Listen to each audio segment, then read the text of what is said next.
Good afternoon, ladies and gentlemen, and welcome inside the WPMC studios as we get you set for another day of doubleheader action in the world of Woburn basketball. We'll get it started with a clash of the top two teams in Division 1 for girls basketball, but it's a rematch of opening night between the top-seeded Bishop Feehan Shamrocks and your hometown Woburn Lady Tanners.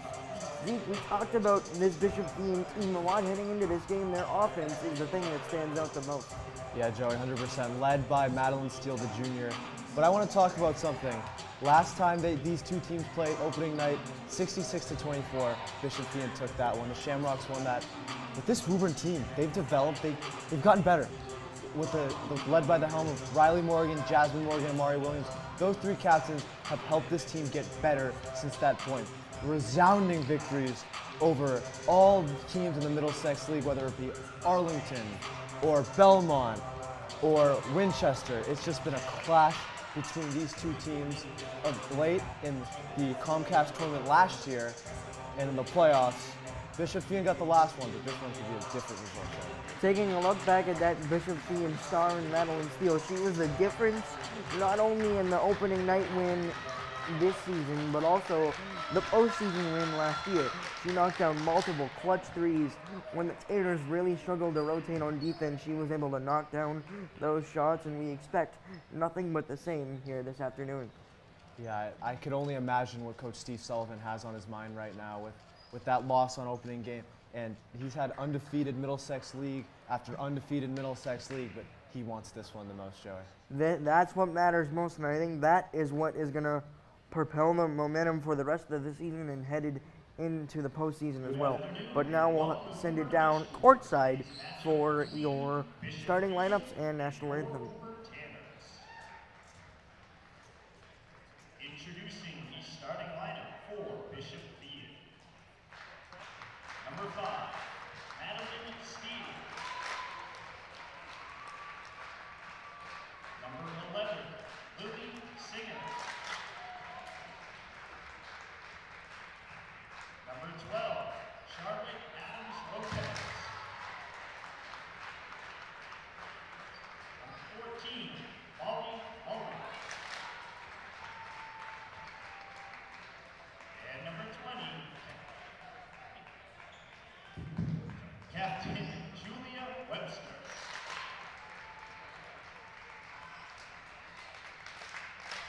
And now, introducing the starting lineup for the Tanners. Number 22, Brooke Guzzo.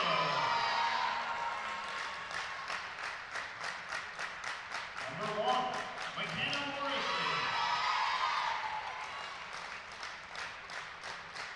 Number 31, Shannon McCarthy.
Back here on WPMC as these two star-studded squads get ready to leave it out all on the hardwood. Now let's take a look at the starting lineups for Bishop Feehan. You've got number 5, Madeline Steele, number 11, Lily Singer, number 12, Charlotte Adams-Lopez, number 14, the star sophomore Molly Mullen, and the captain, senior Julia Webster.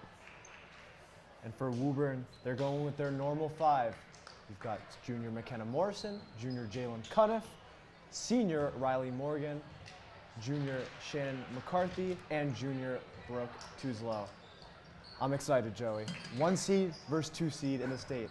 Can't really get better than this. I don't think you could. Now, obviously, the Morrison and McCarthy duo have been the stars for the team up to this point. Morrison was the leading scorer the last time these two teams came out, but she was only able to manage 9 points. Obviously, 24 points. Not the greatest offensive output in general for the Tanners, but we're back underway here to start it this afternoon, and Feehan will start it off with Charlotte Adams-Lopez on the top of the key, back out to the elbow. Up top, ball loose. Tanners take it away. It's Riley Morgan going the other way.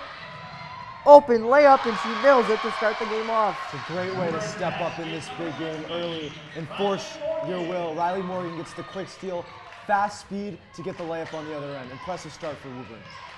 Madeline Steele swings it for Webster. Inside open 3, off the mark, no good. Rebound Tuzolo. That's one thing about this team, the Bishop Feehan Shamrocks. They are not afraid to shoot the ball, led, of course, by junior Madeline Steele, who killed them in the semifinal last year. Morgan looked inside. Great defense there by Feehan, and they take it away. Pushing the pace now. Back out to Adams-Lopez. Inside Webster, the jumper off the mark. Rebound, Tanners.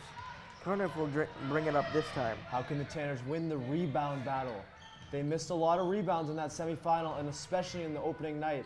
They got killed on the glass, but here's McCarthy. McCarthy able to finish one-on-one. That's not a lot of. That's not what she has seen recently, as she's been facing a lot of double and triple teams. Good to see that she can make the one-on-one move. Webster inside handoff. Adams-Lopez not afraid to shoot it. Off the mark, no good. Tuzolo, outlet pass for Morgan. Back to Tuzolo.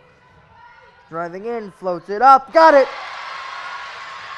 That's really good defense by Bishop Feehan, but it's better offense by Brooke Tuzlow. We know this Bishop Feehan team moves fast, can shoot the ball, and plays aggressive defense, but Brooke Tuzlow just playing really well there to get that shot up. Madeline Steele off the mark for the Shamrocks, and they started 0 for 4, but it goes off of Morrison, and the Shamrocks take it back. Adams-Lopez set to inbound. Steele gets it. Out to Mullen, who's not afraid to shoot it. Rather, it's good. Rather, that was number 14. Yes, Molly Mullen will knock that one down. It goes out of bounds. Tanner's a little bit sloppy on their offensive possessions. They had Shannon McCarthy, and Shannon McCarthy, that one bucket, that's exactly what you want from her. In isolation against a defender, that's the best way to use Shannon McCarthy. Steele on the cut inside, extra pass. Basket's good. The quick offense, just polarizing. That was Julia Webster, the senior captain. Outlet pass by Cuniff to Morgan. Lost control, gets it back. McCarthy in the corner looking to drive. Now gets a double. Tuzolo drives instead. Looking to get it to McCarthy. Loose ball, Cuniff. Over to Morgan. Inside Morrison, who's scoreless yet. But in that time, she gets it with the left. Really good move by Morrison there, facing it out to Riley Morgan and driving in with that nice fake move and an easy layup for her. Steele floats it up with the left, too strong, loose ball. Tanners have it with Tuzolo. Morrison outlet pass. These outlet passes have been how the Tanners get out in transition early here this afternoon. How can Coach Steve Sullivan use his quick substitutions to get past Amy Dolores and her Bishop Feehan Shamrocks fast pace? How can he keep the team fresh today? McCarthy through the double, gets fouled, and she'll go to the line for 2. Shannon McCarthy, second time this game, using her strength, her skill inside. Charlotte Adams Lopez picks up the foul. That's her first.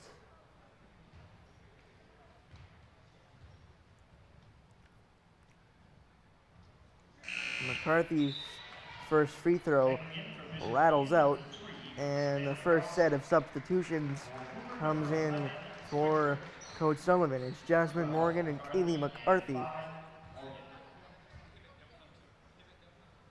Zwicker also checking into the game for some backcourt support. McCarthy goes 1 of 2, 9-5 your score here early. Quick drive into the corner for the Shamrocks. Out the other way, ball loose. Jasmine Morgan got a hand in there, and Morrison will bring it up on the drive. Backs it out to Kaylee McCarthy, who goes outside for Jasmine Morgan. Morgan on the drive. Extra pass to Zwicker in the corner. Kaylee McCarthy now with a left-hand dribble.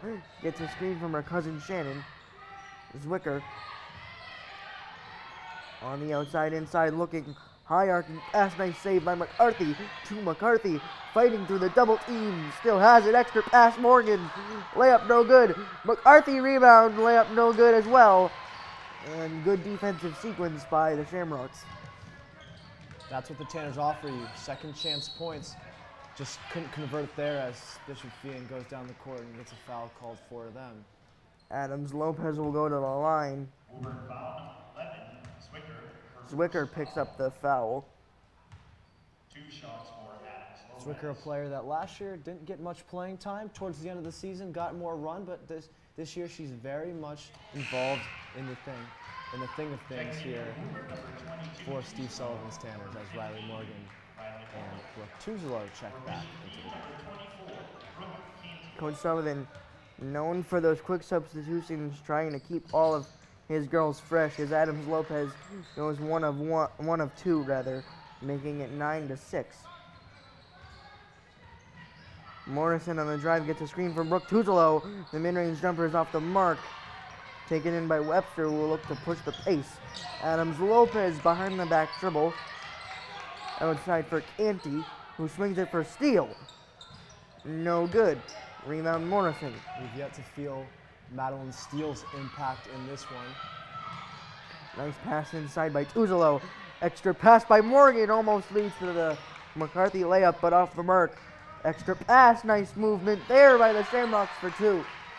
Wow, that's very good pace going forward. Two quick passes, easy bucket on the other end. Tanner's a little too slow there. Morrison floats it up, no good. A fight for the basketball. Jasmine Morgan rips it away, layup too strong.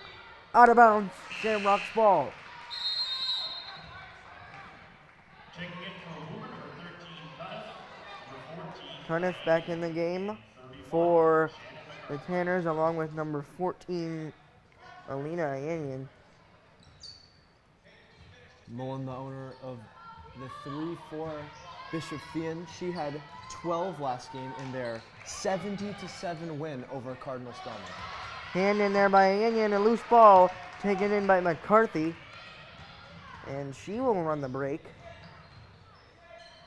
Going right to that post. Looking to fight with the left, no good. Out of bounds. McCarthy's getting the opportunity she needs in the paint. She's converted, a couple she hasn't. She just got to feel the game more, find her rhythm in this one, and she'll be set because she's controlling the paint right now. Morrison quickly back into the ball game. Cunniff to trigger the inbound. Back in after missing the previous game due to an illness. But an offensive foul committed by McCarthy. That was an issue in the postseason game. Last year was the foul trouble that the Tanners as a team got into, not allowing the same 5 on the floor for very long. A well-coached Amy Dolores, Bishop Feehan Shamrocks, probably came from her teaching there that Shannon McCarthy uses her body pretty well, and a charge is the way to go. Adams Lopez wide open for 3, a little bit long. Canty now looking to drive open lane, you bet. Shamrock pass in number 24. Brooke Canty, 5'10", as McCarthy struggling in the corner.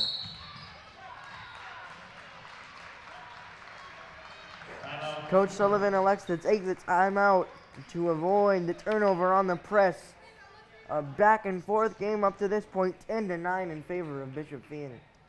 Yeah, and Woburn were up to a 9-6 lead, but Bishop Feehan have scored 4 unanswered points. They're starting to find the rhythm, and although McCarthy was stuck in the corner, and that's the reason for the timeout, you might think Steve Sullivan needed that timeout. The Tanners needed that timeout to, get their rhythm back. McCarthy's gotten some good looks in the paint.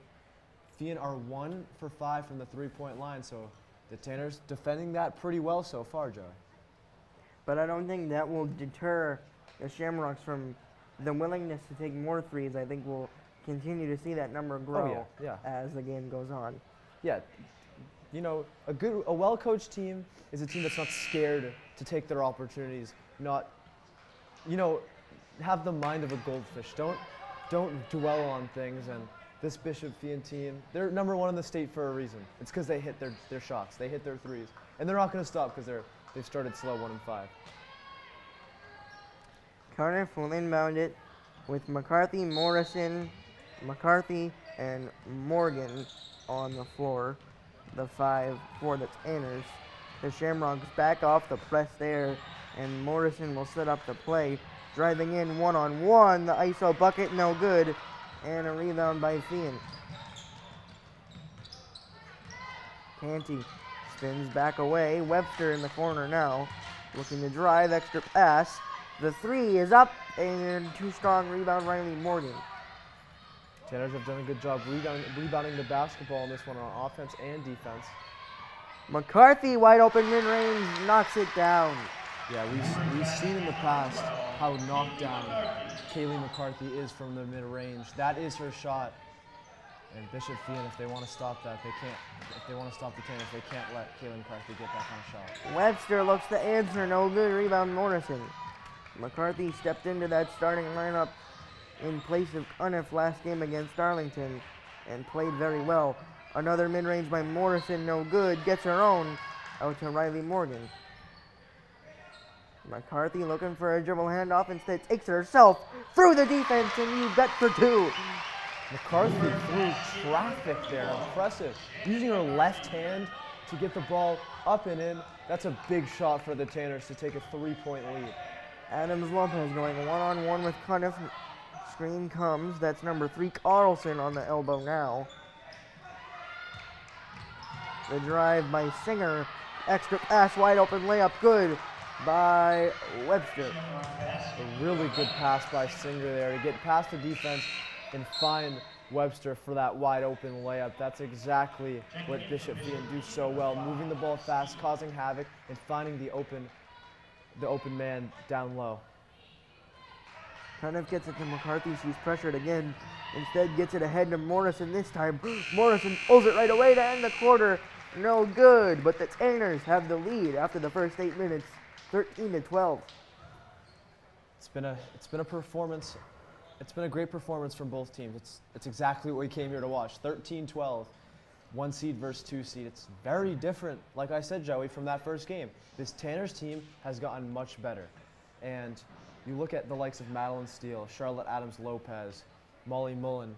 The Tanners are doing a great job at locking them down. Mullen hit that 3, but we haven't seen much of Madeline Steele as much as we saw in her 20-point performance in that semifinal last year and in that first game against Woburn on opening night.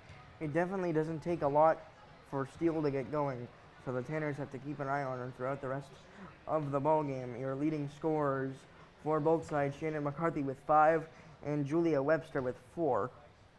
Yeah, Shannon McCarthy, like I said before, she's getting her shots and becoming very successful in the paint. And that last play was pretty much a confidence upper for her.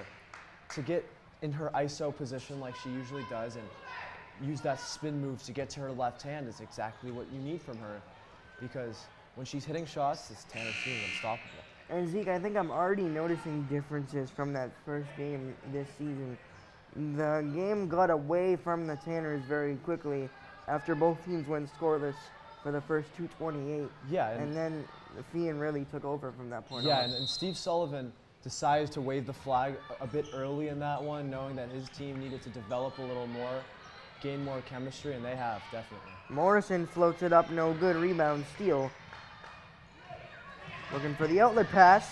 Now an open lane, pulls the mid-range, no good. Rebound by Tuzolo. An impressive rebound by Tuzolo there, using all of her muscle there. 5 rebounds for her. They try to reward her with a 3 on the other end, no good. Morgan trying to track it down, instead it's steal. Pass over to the elbow. Extra pass for Singer. And Carlson now. The 3, that one is good. That's number 14, Molly Mullen, who knocked that one down. I just want to point out here, as Riley Morgan turns it over, she has the defensive assignment on Madeline Steele today.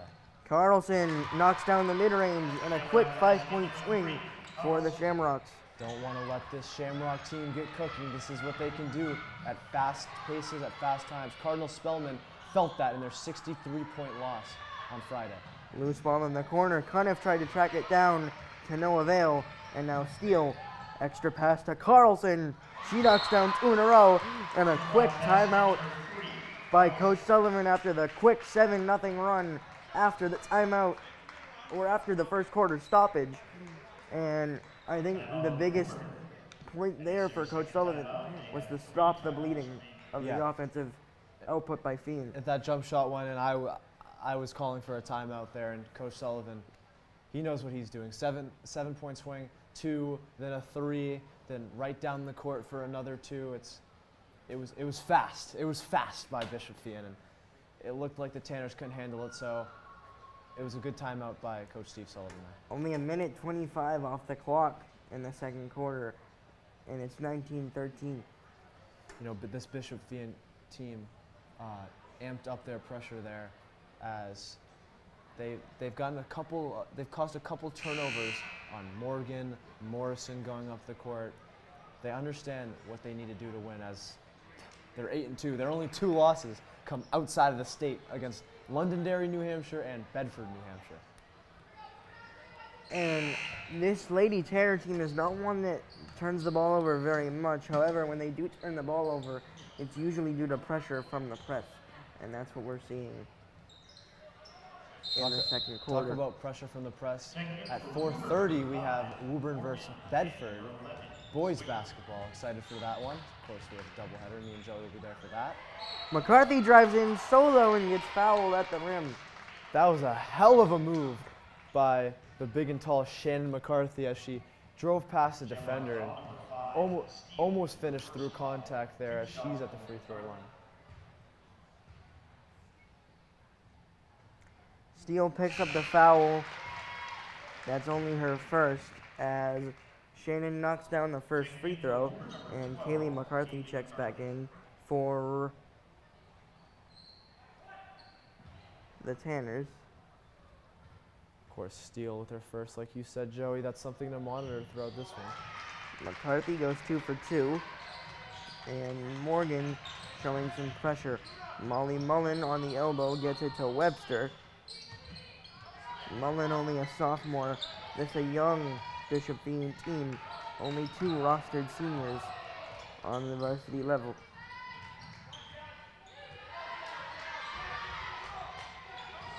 Adams Lopez, nice pressure there by McCarthy, who gets into the passing lane. Morgan there to finish it.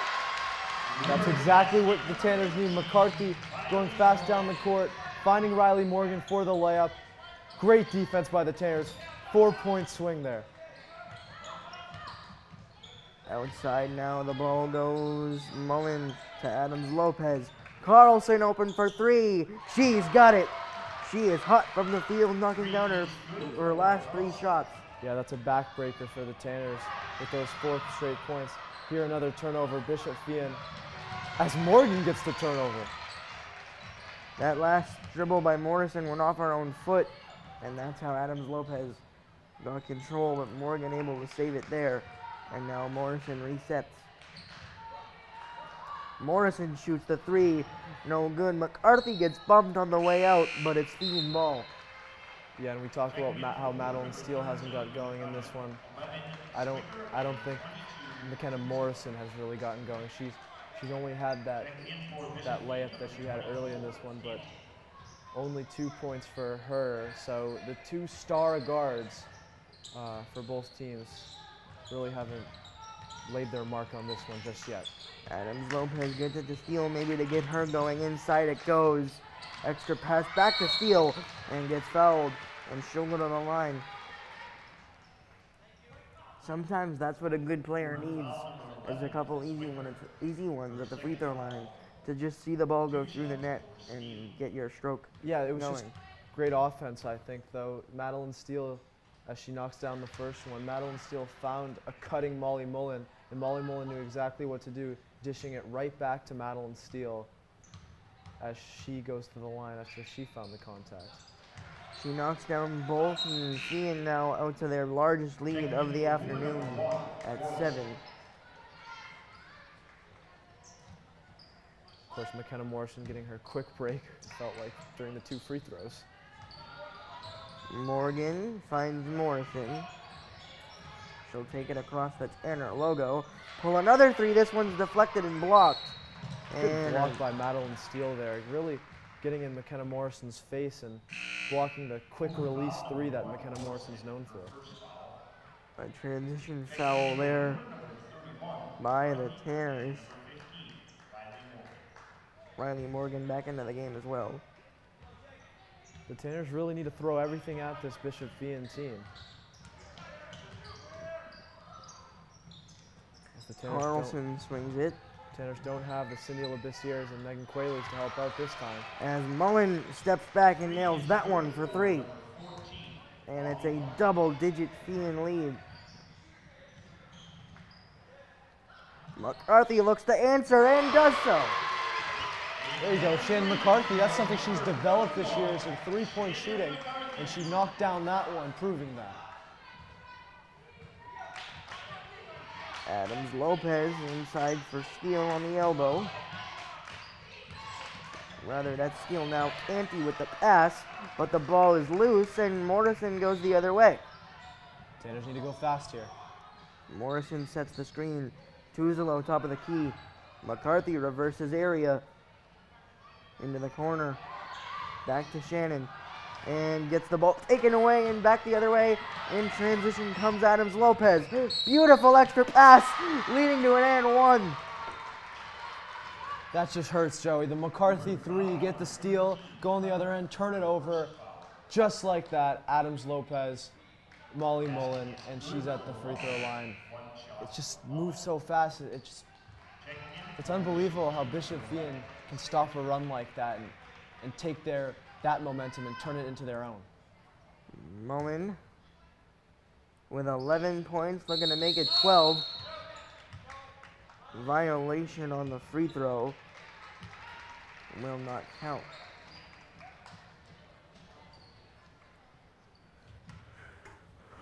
So the lead stays at 9 with 3:30 to go in the first half. How can the Tanners close this 3:25 left in this first half to give them some momentum going in to halftime? Riley Morgan in the corner looking for a pass. Goes to McCarthy for 2. Great play designed by Coach Steve Sullivan, setting an off screen for Shannon McCarthy to come off. Riley Morgan finds her, beautiful pass, beautiful finish from McCarthy. Lopez on the drive and a jump ball. How can the Tanners continue this momentum? They have that McCarthy layup and that jump ball, great defense. How can they make it stop here and get a bucket on the other end? Adams Lopez will trigger underneath the basket. Setting up the play, high arcing pass to Mullen. Loose ball, Riley Morgan with the nice defense. Feehan stays with it. Carlson on the drive, outside it goes. Carlson open top of the key. No good, Cuniff with the rebound. Here's that stop, Joey.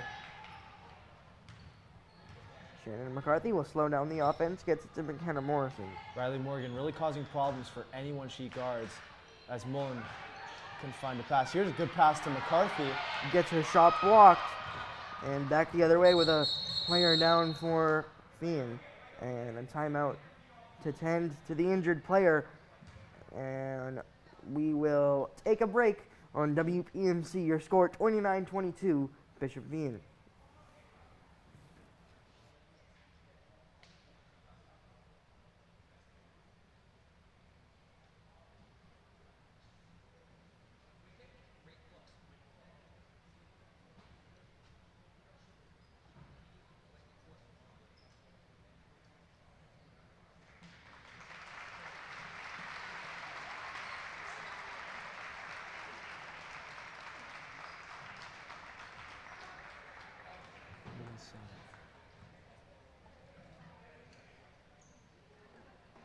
Looks like C.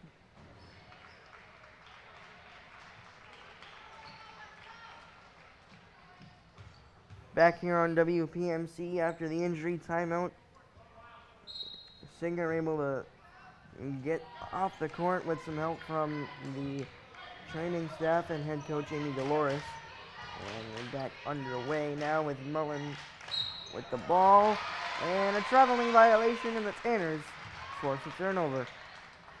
Yeah, Cunniff went the other way, but it's because there was a travel there. The force of that third step was a little too much for Cunniff. Morrison into the corner for Morgan as we hit just over 2 minutes remaining in the first half. Morrison at the free throw line, backs it out top of the key. Looking to drive, floats it up, no good.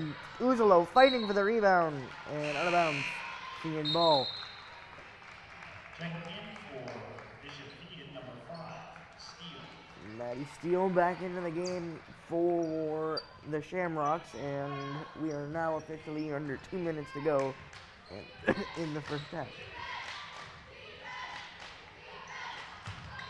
Inside, loose ball and another turnover by the Shamrocks. Morrison coming the other way. Gives it up herself. Adams Lopez on the break, able to finish with the left. Shamrock basket number 12, Adams Lopez. Adams Lopez using her speed to get down the court, finish through contact, impressive. Morrison still handling the basketball. Floats it up for Morgan, who's open for three. Short. Tanners yet to get their three-point shooting mojo in this one. Steele, extra pass. Adams Lopez cannot bank it in. Riley Morgan with a minute to go. Extra pass. Cunniff lost the ball out of bounds. Surprising, that's where the Tanners are best on transition after a steal. Morgan to Cunniff. Cunniff just lost control of the basketball there as it flew out. Haley Zwicker back into the game for the Tanners.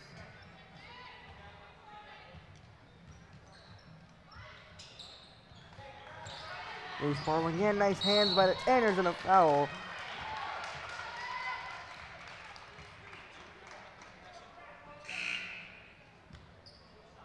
Shamrock foul number 24, Canty.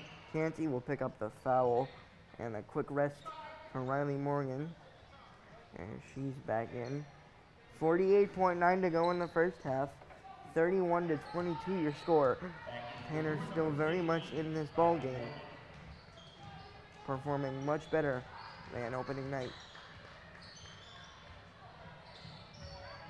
Morrison sets the screen for Kaylee McCarthy, who gets it to Shannon, who floats it up, no good. Rebound, Feehan. Need a defensive stop here. Can't let any momentum go into halftime. Adams Lopez inside for Webster. Shot no good, offensive rebound. And another travel. They've got the stop now. 18 seconds to make something happen on offense. Need any bit of momentum going into halftime as they're down 9 to a team that really scores a lot of points. Morrison in no rush.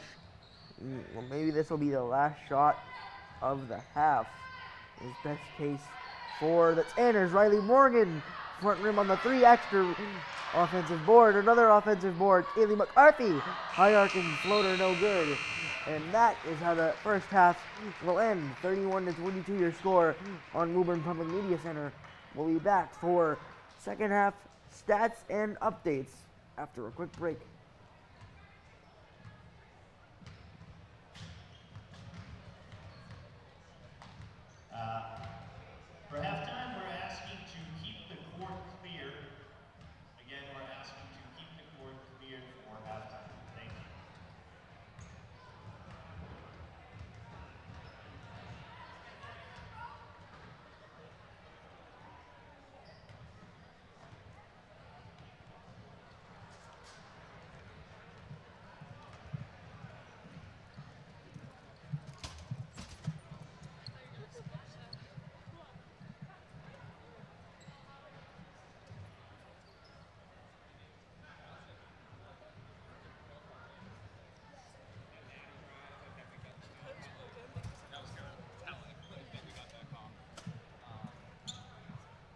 making sure it's not locked. I don't think it is.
Back inside the WPMC studios with your score 31-22 in favor of Bishop Feehan, but we've still got 16 minutes of basketball to determine who's going to come out victorious this afternoon, rather. Zeke, what have you seen so far in the first 16 minutes of action? Yeah, I've seen a Bishop Feehan team that have moved fast, and they have the talent, they have the depth, they have 7 scorers have put points on the board, whereas Woburn only 5. So Woburn need to spread the ball around. Morrison is obviously getting taken out of this game, so other people have to step up. Jalen Cuniff has to step up. Riley Morgan has to step up. Shannon McCarthy has to step up big time because she is one of the best players in the Middlesex League, and Bishop Feehan know it, but she needs to know it, and she needs to step up big. Zeke, I like that you mentioned the defense on Morrison. She's been facing 3 defenders or even 2 or 3 defenders in the paint, which is something that we've seen McCarthy have to deal with throughout the season, but this time it's McKenna Morrison, which forces other players to get the ball to McCarthy, which they haven't done so up to this point. Yeah, and we know that McKenna Morrison's the best player on this team, but Bishop Feehan know it well too. So they've watched their film, they know what they're doing. Amy Dolores, very good head coach.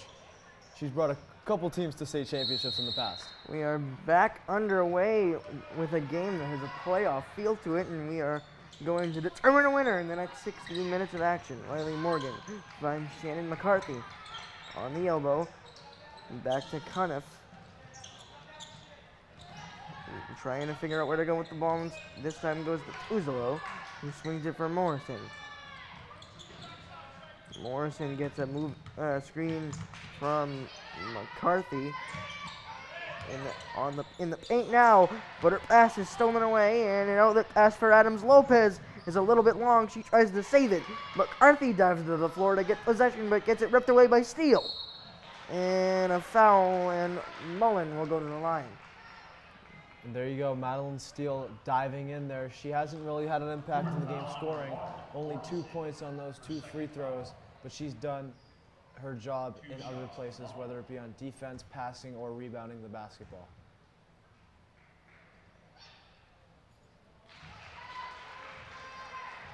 Mullen good on the first. Mullen, great shooter. She hit 2 threes in that first half.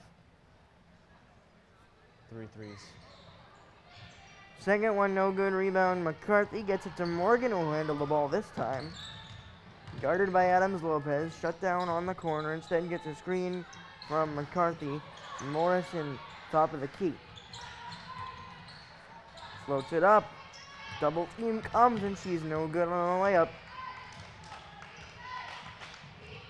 Trying to guard Mullen on the other end now. Carlson in the corner. Gets shut down. Swing for Webster. Madeline Steele on the drive. Loose ball. Cuniff tried to save it. Her foot was on the line and out of bounds. Very close call on that line there. Jalen Cuniff just barely trying to get a foot in there. She couldn't do it. Adams Lopez looking for somewhere to go with the basketball. Goes inside to Carlson.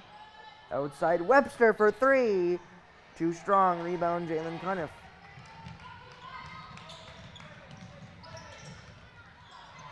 Morrison, another double team. This time is fouled on the floor. Tanner's obviously down 10 in this one. They need to string a couple stops together with a combination of baskets on the other end, just to gain some momentum, gain some rhythm. Inbound pass is stolen away, and the other way comes Mullen. Inside for Webster. Easy 2. Shamrock basket number 20, Webster. Great 2-man game there by the Shamrocks, leading to their largest lead at 12. Bishop Feehan, you blink and they scored or stolen the basketball. You could tell why they're number 1 in the state. Cuniff passes up the shot. Morrison floats it up, no good. Mullen drives in, gets fouled by Morgan. Shot no good. It's incredible, Joey. You know, Julia Webster gets the rebound, instantly throwing a Nikola Jokic-like pass all the way down the floor to her counterpart, Molly Mullen. It's just incredible how fast this team moves. They have eyes on the back of their heads. It's unbelievable. First free throw good. Taking it from Woburn, That same substitution 2 minutes in, like the first half with McCarthy and Morgan coming in. Mullen continues her leading scorer campaign with 2 free throws. 14 points the lead now for the Shamrocks as Morgan goes to Morrison. Morrison has to pass out of the double. Jasmine Morgan gets denied on the drive. Adams Lopez looking to push it up floor. Jasmine Morgan there, almost surprised at how much space she had. She didn't connect on the layup.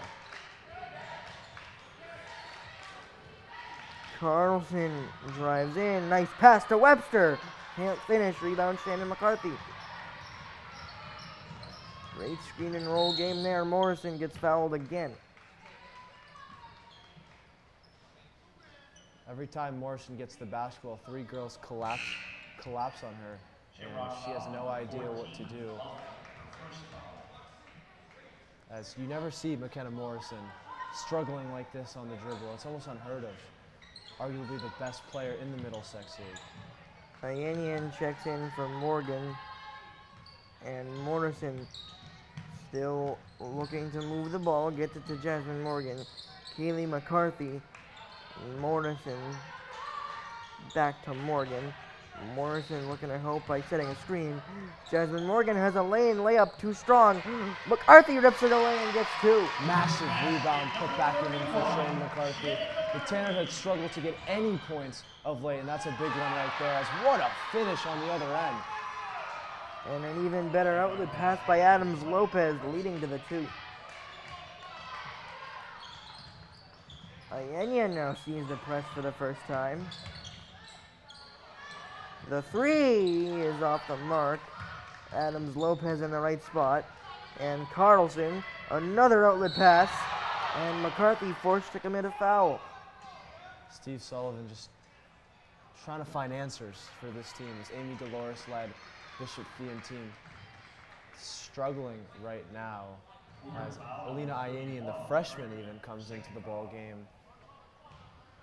As Steve Sullivan trying to find any energy scoring because the Tanners really don't have that.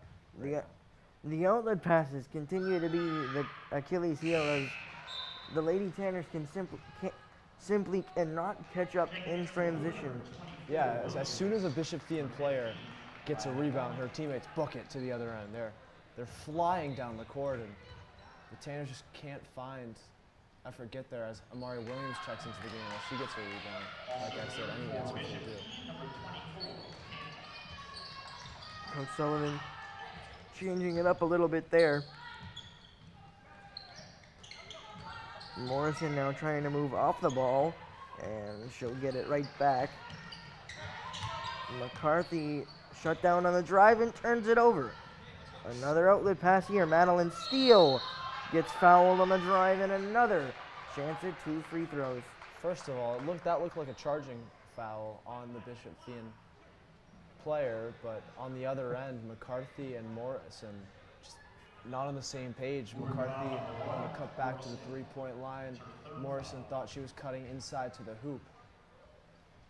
Steele pure from the free throw line. Bishop Feehan, number 23, Barry. Woburn, number 22, 13. But Tuzlo, that 2-minute break that she had was very long for a Steve Sullivan break. And also number 23, Annette Barry checks in for Bishop Feehan. As Riley Morgan gets another opportunity to handle the ball here. Swings it for Cuniff. Tuzolo now gets it to Morgan. Morgan shut down by Adams Lopez. Brooke gets it back now. Cuniff looking to drive, swings it outside. Morgan 3 is short and rebounded by Adams Lopez. Another outlet pass. Madeline Steele gets the layup again, but gets fouled and will go to the line for another 2 free throws. The Shamrocks have just got it going right now, Joey. And really, it's been a struggle in this second half, as it's like Amy Dolores is going to take a timeout here. my apologies, Woburn will take a timeout here just to stop any bleeding, if all. Coach Sullivan clapping his hands as they come into the huddle, trying to lift the spirits of his girls if they have any chance of a comeback here. It has to start right now out of this timeout. Yeah, and Bishop Feehan on a 10-2 run right now. And I wrote down a question before this game. Can Bishop Feehan defend Morrison and Riley Morgan's fast-paced approach on transition? And the answer is yes. They have done it so far. They have a 17-point lead with 3:34 left in the third quarter. They have done that well. And the Tanners really couldn't defend Madeline Steele in that semifinal last year and in the first game of the season this year at Bishop Feehan in Attleboro. But today, she's changed that. Madeline Steele was the main focus for the Tanners, and they've done well with that, but they haven't done well with the other players, the Charlotte Adam Lopez, the Lily Singers, the Molly Mullion, Julia Websters. And Julia Webster has played great defense today. Steele back at the free throw line and knocks down the first one. Madeline Steele, of course, one of the best shooters, not only in the Catholic Central League, but the state. But it was her drives to the basket that made the difference in the opening victory against the Tanners. And now she's made differences outside of scoring that has propelled the Shamrocks. And another steal. This time it ends up back in the hands of the Tanners and Riley Morgan and McKenna Morrison. What will she face here this time? The floater no good. McCarthy able to finish with the left. Great rebound by McCarthy, put back up and in. I feel like I've said that a couple times now. Morrison, you can just tell, is so frustrated not getting great opportunities there. She threw up a heave of a floater there, just trying to get something going for herself. Tanners bring the press. McCarthy tried to force a jump ball, but instead picks up a foul. That's her second. And the fifth foul on Woburn means free throws the rest of the third quarter.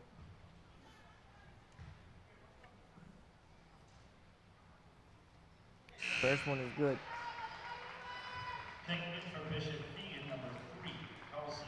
Carlson will step in for Steele. And Adams Lopez will take the spot on the block. Both free throws good. 45 to 26. 3:04 to go in the third quarter. Tanners down by 19, their biggest deficit of the afternoon.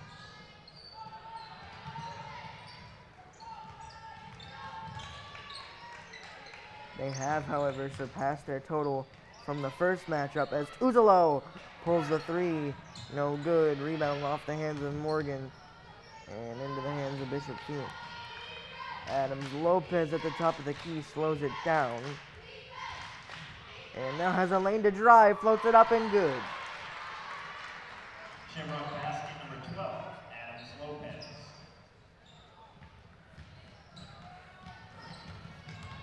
Morrison again through a double team. This one floats up and in. Great basket by Morrison, of course showing her unbelievable skill there, but notice how tough of a shot that was for Morrison. Nothing's coming easy for her today. Inside, Riley Morgan on the defense. Nice pass inside for Webster, who gets fouled. And we'll go to the line. Woburn foul number 31, Shannon McCarthy. That is her 4th foul. 2 shots for Webster.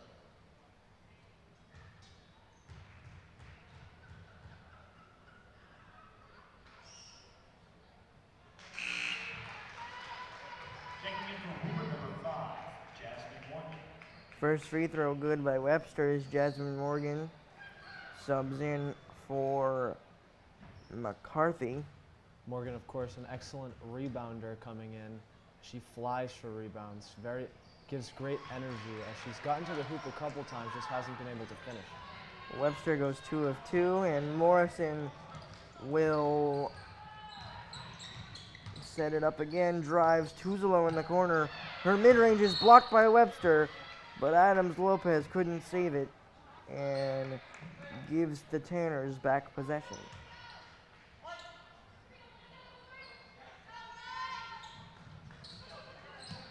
Tuzolo cutting, can't get it to her. Instead, Cuniff goes to Morgan in the corner. He gets a screen from Morgan. One-on-one Morrison.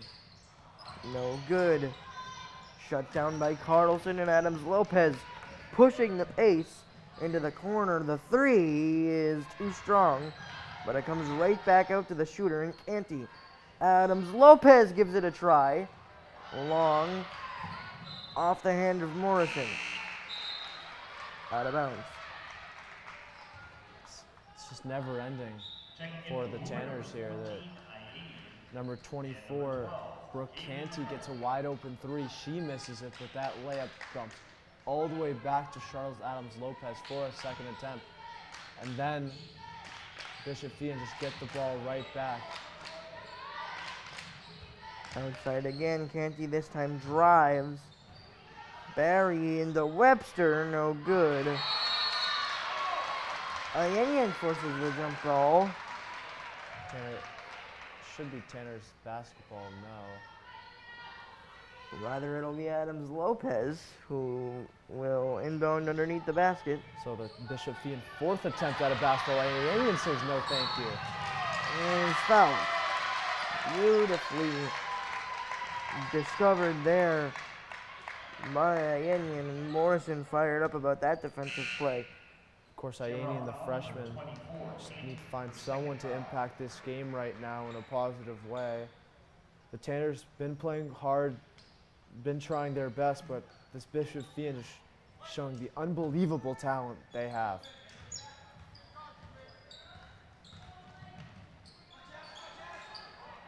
And a different roster facing this team in comparison to last season's postseason matchup, as the ball goes inside for Webster. It's loose. Madeline Steele has it now. Nice beauty of a pass to Arlson for two. That's just unbelievable, Joey. I mean, this pinpoint accuracy on the bounce pass, exactly the place and window you need. It's Morrison finally taking a three of her own. She misses that. But as I was saying earlier, a different type of roster facing this Bishop Feehan team twice this season. Of course, the Tanners went into this season without their core from last year, and Cindy Labissiere, Amber Hayden, and Meg Quayle, who have all moved on to collegiate athletics. Of course, this Bishop Feehan team, unlike the Woburn team from last year, this Bishop Feehan team is a private school, so they get kids from all around the South Shore near Attleboro. Madeline Steele, of course, being from North Attleboro. Julia Webster being from Cumberland, Rhode Island. Inside for McCarthy, extra pass to Morgan, who gets fouled. Good find from McCarthy. And Morgan, of course, going to the free throw line. She struggled shooting today, but she can be a great piece for this team. And she's been great on defense today. She's been very good on defense today on Madeline Steele.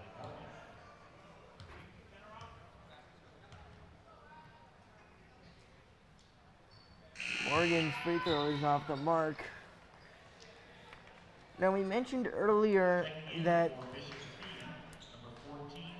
this Bishop Feehan team looks young, but that's only on paper, as by age they are young, but they're an experienced roster when it comes to important basketball games. Yeah, 100%, Joanne. Not many pieces on their team last year were seniors, and they got all the way to the championship game of the state, losing, of course, to Andover. But this team has experience. But I might argue the same thing about Woburn. They have experience, too. As, yes, they had a great core of 4 seniors last year with Surratt, Hayden, Quayle, and Labissiere. But they also had Morgan and Morrison and McCarthy getting big minutes in that run. And in the year before, McCarthy and Morrison in that Elite 8 run when they lost to Wachusett. So they have the experience. It's just, I would agree with you, Joey. Bishop Feehan have quite a bit more. In that third quarter, it was all Bishop Feehan 20-6. They outscored the Tanners in that third, and as we head to the fourth, 51-28, a large mountain to climb if you're the Tanners. 23-point lead. It's not impossible, Joey. Not impossible, but the way Bishop Feehan have been playing, it's on all aspects they're dominating in a way. On defense, offense, rebounding, passing, transition.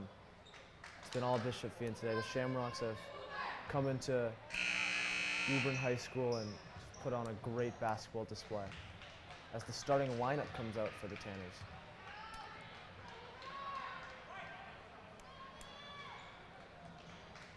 Coach Sullivan putting his best five back out onto the floor. As you said, Zeke, Morrison will get it started. Goes to Tuzlo on the elbow. She'll pop a three, but it's deflected right into the hands of McCarthy. Extra pass to Morgan, who nearly lost it out of bounds. Gets back to Morrison. And back to Tuzlo. Got a defender jumping out to McCarthy, who looks to drive. Fights through a double team and scores. Really good layup there by Shannon McCarthy, and it's the foot placement. You know, when you have two people on you and going right under one of them just to get a basket there, it's so tough, but Shannon McCarthy got it done there. Tanner's down 21, but at this point, the clock also begins to become an enemy. If you're the Tanners, open man is Barry, who swings it. Oh, and now it goes all the way back to Madeline Steele, who answers with a three of her own. There she is, Madeline Steele. The difference maker in the opening matchup this season and the difference maker in the postseason matchup last year in the state semifinal, making her mark offensively right there. You know, this Tanners team in the Middlesex League. Middlesex League is a very good league for girls basketball in Massachusetts. Teams like Belmont, Winchester, they're very high-powered offenses, and the Tanners just shut them down. But like we talked about, McCarthy and Morrison being big pieces. Morrison has just fallen off today as she's got locked down by 3 or 4 defenders at times. The quietest game that Morrison has had, but will shine a light on Shannon McCarthy, your Woburn leading scorer with 18 points, but Yeah. she can't do it all by herself. Yeah, we talked about it at halftime, Joey. Cunniff, Morgan, Tuzlo, they have to make shots if the Tanners want any chance to even make this a close game. 12 points from the rest of the roster alone for the Tanners. And McCarthy has left it all out on the floor. But like I said, she can't do it all by herself. I might leave a little tidbit, Joey, that going into the fourth quarter in the Comcast tournament last year, Bishop Feehan was up 20. And the Tanners won that game. Shot no good. Tuzlo inside from McCarthy, fighting through another double team layup. No good, but a foul. 6:38 left to go in the ball game. McCarthy looks to cut into the lead even more. Cunniff was wide open from beyond the arc, but her offense hasn't got going. McCarthy thought, I have 18 points. I can get to the line as she does here. Make that 19 with the first free throw. Canty will take a seat for Webster.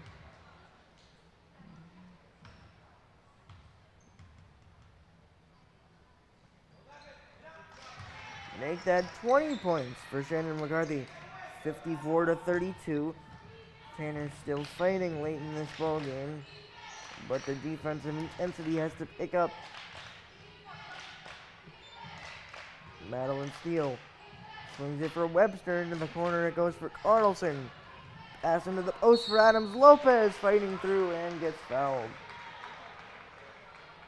Quick basketball once again. Players cutting, non-stop movement, fast. It's just the signs of a well-coached team. Precise passing was one of the storylines in the first matchup. We're seeing even more of that here this afternoon. Adams Lopez knocks down the first. Up to 55 go the Shamrocks. And it'll stay at 55. Out of bounds, Tanner basketball. We want to point you to 4:30. Woburn boys basketball versus Bedford. Star-studded Bedford team comes into Woburn against a boys team that hasn't found their rhythm yet this season. And going to be an interesting watch. Of course, me and Joey will be there to cover that, but we still have to finish this 1 versus 2 seed matchup. Morrison with a chance for 3, no good. McCarthy, right place, right time. Fighting through and finishing. 22 for Shannon. McCarthy, just an incredible move there. She's really found her own. If the Tanners go and lose this game, as it's going the other way, great defense there, but if the Tanners lose this game, a positive they can take out of this game is McCarthy, Shannon McCarthy. Throughout this season, she hasn't been the most physical player, but today she's really enforced her will. And can that continue throughout the season? Can she develop that more and more throughout the season when it comes time to face this Bishop Feehan team again as Morrison Banks one in from the mid-range. Finally having some room to operate and knocks that shot down. Inside the pass goes Webster. Fighting through contact for 2.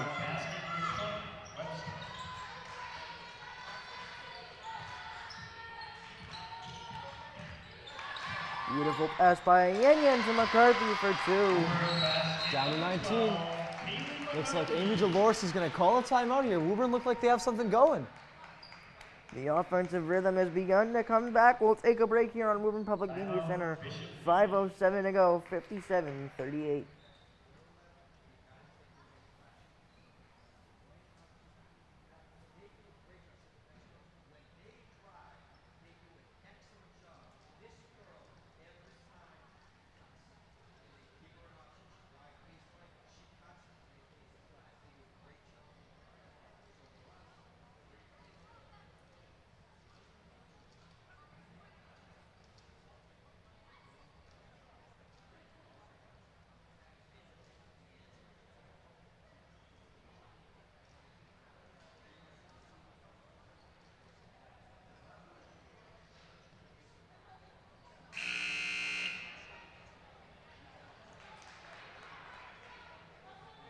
Here on WPMC with 5:07 to go, 57-38 your score. A clean fourth quarter so far. Only 1 foul for each side, as the last bucket you saw Kaylee McCarthy with a nice cut to Orayenyan, found Kaylee McCarthy on her nice cut. And now Feehan will look to respond to that with Adams Lopez taking it up the court across the Tanner logo.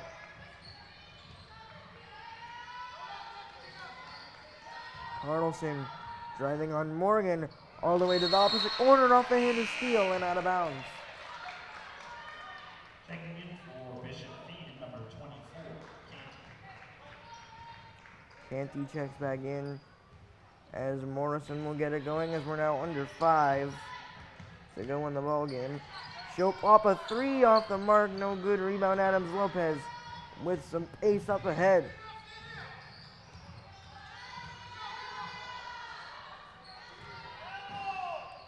Back out. Adams Lopez. And she took a step out of bounds. Another turnover by the Shamrocks, and the Tanners have another chance to cut into the lead.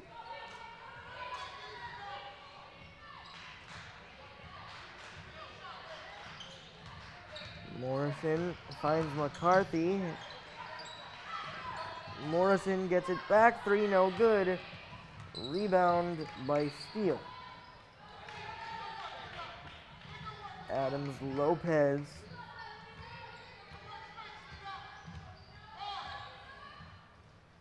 to Singer, who is back from the earlier injury. Adams Lopez finds Carlson.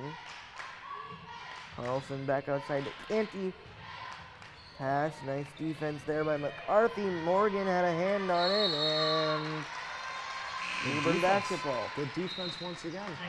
And it was exactly 21 points Bishop Feehan were up in that Comcast tournament game going into the fourth quarter. Of course, 19 points with 3:40 left. It would be an incredible comeback, but Time not on the side of the Tanners, but we'll see what they can manage. you know, I've learned in the past couple of years, Joey, never count out a Steve Sullivan-led Tanners team.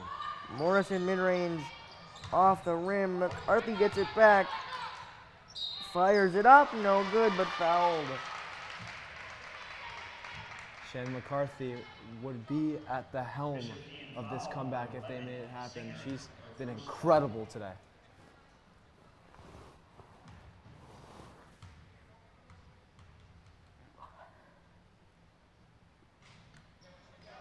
First one, no good. And when you get free throws late in a game like this, that's when it becomes most important. So it's up to see the first one not go down, but McCarthy goes 1 of 2. Up to 39 on the Tanners, and they bring some press. Being able to work through it. It's Carlson on the elbow. Inside, stolen away by Jalen Cuniff. Who pushes the pace. A nice pump fake leading to a free throw jumper. And that's her first basket of the ballgame.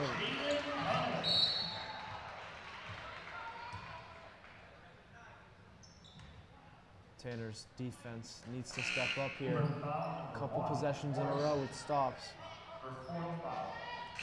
They need to score about every single possession and never let Bishop Feehan score again. Webster checks back in. Under 3 minutes to go. Time not on the side of the Tanners, but they're within 16. Pass goes to Canty, back to Webster, and Canty will take it back. And that goes all the way out to Adams Lopez. Webster. Cuniff looked to be a little bit confused on that switch. Inside Webster, outside Madeline Steele, short on the 3, offensive rebound, that's a killer if you're the Tanners, and Feehan gets back possession with 6 on the shot clock.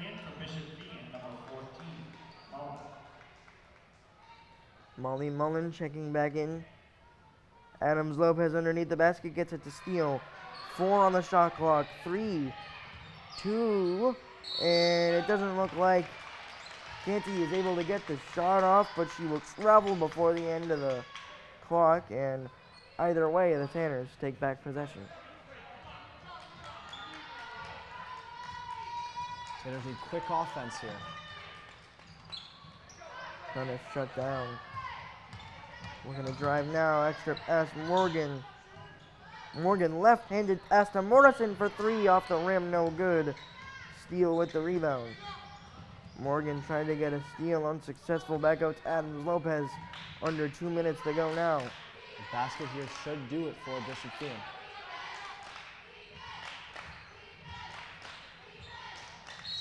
And a foul by Morgan.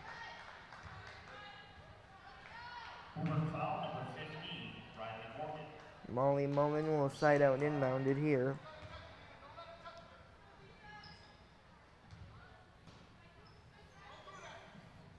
Pass goes into the corner. Webster looking for an extra pass, ball loose. And Ayangan takes away with a man down for the Shamrocks. Kind of fires a 3. You bet! And the Tanners within 13 points. However, only 96 seconds remain on the clock, so we'll see what Coach Sullivan and company can manage here. Yeah, Jalen Cuniff, 2 quick baskets, a two-point jumper, and then that 3-point shot. 5 points in this fourth quarter, with the lead down to 13 for Bishop Feehan. Like you said, Joey, 96 seconds left. Feehan 7 turnovers in the fourth quarter. You have to give all the credit in the world to this Woburn Tanners defense, showing that although they were down by 20 plus at one point in this game, they are still right with this Bishop Feehan team when they're at their best, Joey. Now the question becomes for Feehan, have they built up a large enough lead to hang on and secure their second victory over the Tanners this season. Honestly, Joey, Bishop Feehan just need a basket. Honestly, one more basket, I think, will do it in this game. So the defensive intensity has to stay up if you are Woburn. Like I said, Joey, they've got to score on pretty much every possession and stop Bishop Feehan on every possession. Underneath the basket, a sprinting Webster. This time it goes to Adams Lopez, guarded by Cunniff. Under 90 seconds to go now. You might want to think about a steal here. Here's a possibility. They get a hand on it. Morrison unable to save it. Cunniff. With the amount of time Bishop Feehan would be able to take off the clock here. 23 seconds on the shot clock, leaving 101 if the entire clock is used. Instead, it's a mid-range jumper and it's good by Carlson. That one may seal it. Carlson calls game there. That should do it here as Bishop Feehan going to come into Woburn and break the hearts of the Lady Tanners here, unless there's a last gasp miracle. Morgan sets the screen. Morrison on the drive. The left-handed layup is no good, but she is fouled. 54.6 on the clock.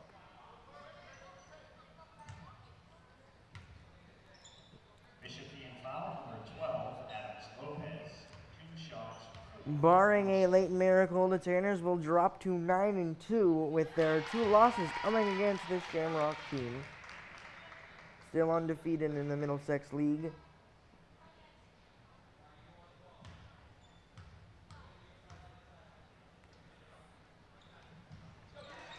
Morrison knocks down them both from the free throw line, and now the pressure comes. Tanner's unable to get a steal. Adams Lopez drives in, finds 3 defenders in the paint, and Cunniff gets a steal. Has to go 1 through the rest of the defense. High arcing pass for steal is tracked down. 4 seconds separating the shot clock and the game clock here. Steele dribbles around, gets it to Webster. Webster to Carlson, who backs it away. Credit to the Tanners, playing hard till the clock hits triple zeros. McCarthy now out on the perimeter defense. Shamrock's just looking to cycle the basketball. The 3 is no good. Rebound comes right out to Morgan, but that will do it as McCarthy hoists the final shot. It is ruled good. They're going to rule it a 3 for the moment, and as it stands now, your final score 59-49. The Bishop Feehan Shamrocks pick up their 9th win of the year, so now the 2 have identical records, standing at 9-2. Still the top 2 teams in Division 1 at the moment, and I wouldn't be surprised if they see each other again later on. Yeah, Joey, these 2 teams are pretty obviously the best 2 teams in Massachusetts in that Division 1. You know, the Tanners, like I said before, they've played the Winchesters, the Belmonts, the Lexingtons. They're all top 20 in the state, and Woburn have killed all of them. So I wouldn't, like you said, Joey, I wouldn't be surprised if these 2 teams faced each other in either the semifinals or the finals. McCarthy, the player to stand out for the Tanners, as once again we mentioned that the Bishop Feehan defense just had their way with McKenna Morrison this afternoon. Yeah, McKenna Morrison was dominated on defense. And honestly, McKenna Morrison, she really couldn't do anything about that. 3 players on her at every time she got the ball, and when she was open. And I say when she was open, she was never open. I mean, Bishop Feehan were on her from the jump. So McCarthy stepped up big time, but it wasn't enough. The Tanners still need to find that 3rd option, that 3rd scoring option to help them out if they want to win big games like this, Joe. Once again, your final score 59-49 from Carl J. Torres Gymnasium, but we're only halfway done. We'll take a break and get ready for the second half of our doubleheader action between the Woburn boys and the Bedford Buccaneers on WPMC.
Welcome back inside the WPMC studios as we get you set for the second half of our doubleheader action between two teams with opposite outcomes so far this season. We've got the 1-9 Woburn Tanners and the 8-1 Bedford Buccaneers. Once again, Joey Matroni alongside Zeke Altman here with you. Now, Zeke, this is a new era, which is something we continue to say for Woburn basketball. What have you seen so far from the team? Yeah, I've seen a coach in David White that's not afraid to play his young talent, whether it be Jamari Francois, Ethan Samuel, Matt Olson, Chris Chiodo. I could go on. He's not afraid to play those guys. And this is a team, like we keep saying, they only have that one win at 1-10, but they're not a 1-10 team. They just continuously turn over the basketball. They can somehow get rid of those turnovers, somehow get it together. A couple wins will come, and I think fast. This team is talented. They have pieces, they have players, and they work hard on the defensive and offensive ends. It's just tough when keeping the basketball is your main problem. Turnovers are definitely something they struggled with, and then something I find very interesting in this team is the depth in the amount of guards that the team has, but they still don't have that number one point guard. But I think someone that has shown the most progress is Jacoby Altman. Yeah, Jacoby's been really good.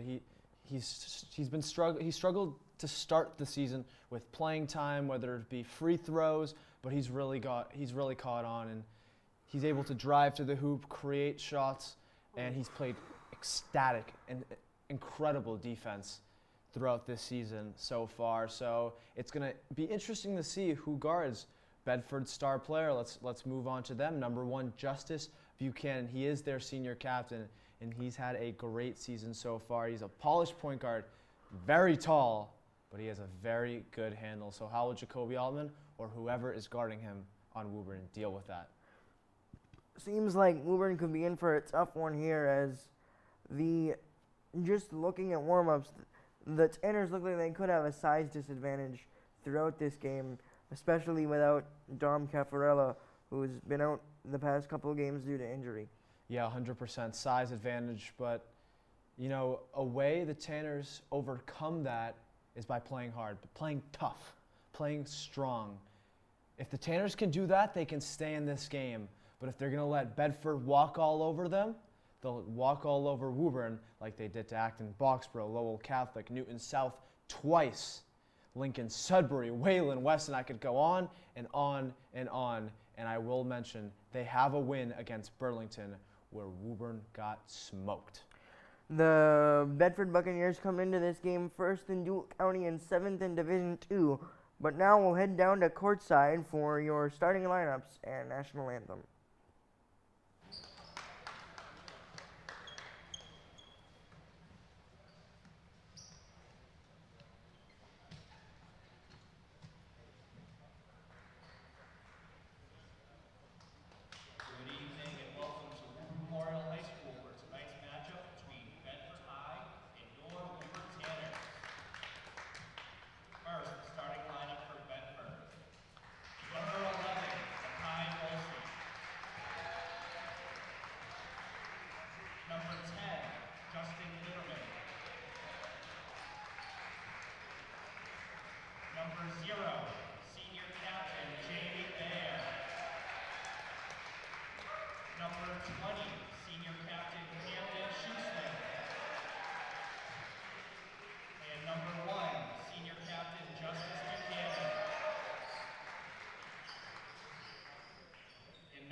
back here on WPMC as we get set for what is surely going to be an interesting matchup between Bedford and Woburn.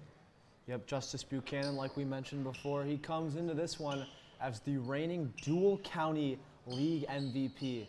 Bedford sit first in the dual county league right now and 7th in Division II power rankings. I repeat, 7th in Division II. They are a star-studded team. Following a game where we just witnessed the number 1 and number 2 girls teams go at it, 7 versus 60. But like I say, the 60th place for Woburn, they're much better than that. They are much better than second to last in the state. And today they can show today they can shock the state by beating a Bedford Buccaneers team that only has 1 loss on the season. The Tanners going with a young lineup with 3 freshmen, Matt Olson, Chris Chiono, and Ethan Samuel, along with the 2 junior mainstays, Thomas O'Brien and Jacoby Altman. And we've got 4 seniors and a sophomore in the starting lineup for the Bedford Buccaneers. And we are underway as Thomas O'Brien smacks it all the way out to Jacoby Altman. And that is who will get it started for the Tanners. Over to O'Brien. Altman's been scoring double-digit points of late. Can he do something today to get a spark going for the Tanners early? Into the corner for Samuel, who looks to drive, floats it up. Too strong rebound by number 11, Makai Voley. And Buchanan being guarded by Jacoby Altman. Surely to be a tough day on defense for Altman throughout the night.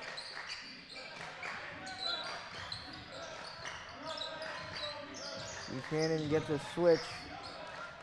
Backs it out, takes a 3. Short on the 3. Long as well on the right side of the rim. Ball loose on the ground. And a jump ball whistled for. And that's another one of Woburn's weaknesses, rebounding. They've struggled all season long, but I think that one play defines a lot of their season, struggling to get the rebound, obviously showing the effort to dive on the floor for it, but just not coming away with the basketball towards the end.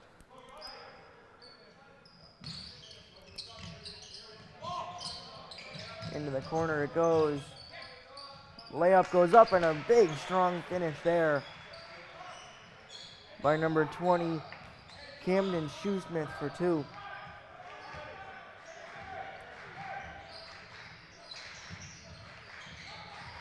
Ball swung out to Chris Chiono, who gets a nice drive for 2. Tough layup there by the freshman Chris Chiono.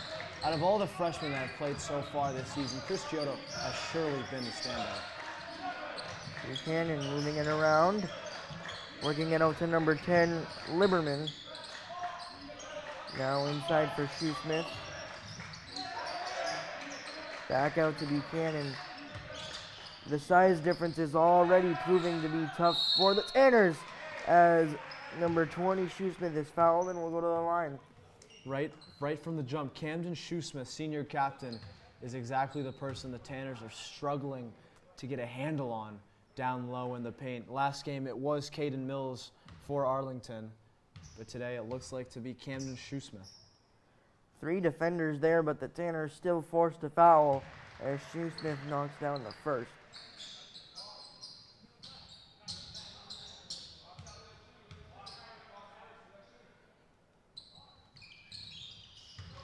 Both good for Camden from the line, and Altman will bring it up for the Tanners.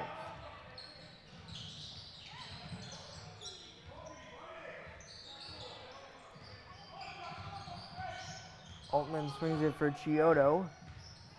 Chiono drives in, nice pass to O'Brien, who can't finish with the left. Got a hand in there, but instead fouls Makai Voley. In a game like this, every opportunity you get, you have to convert. You have to convert. Yeah. Missed layup there. Not going to kill them, but it's momentum that they could lose.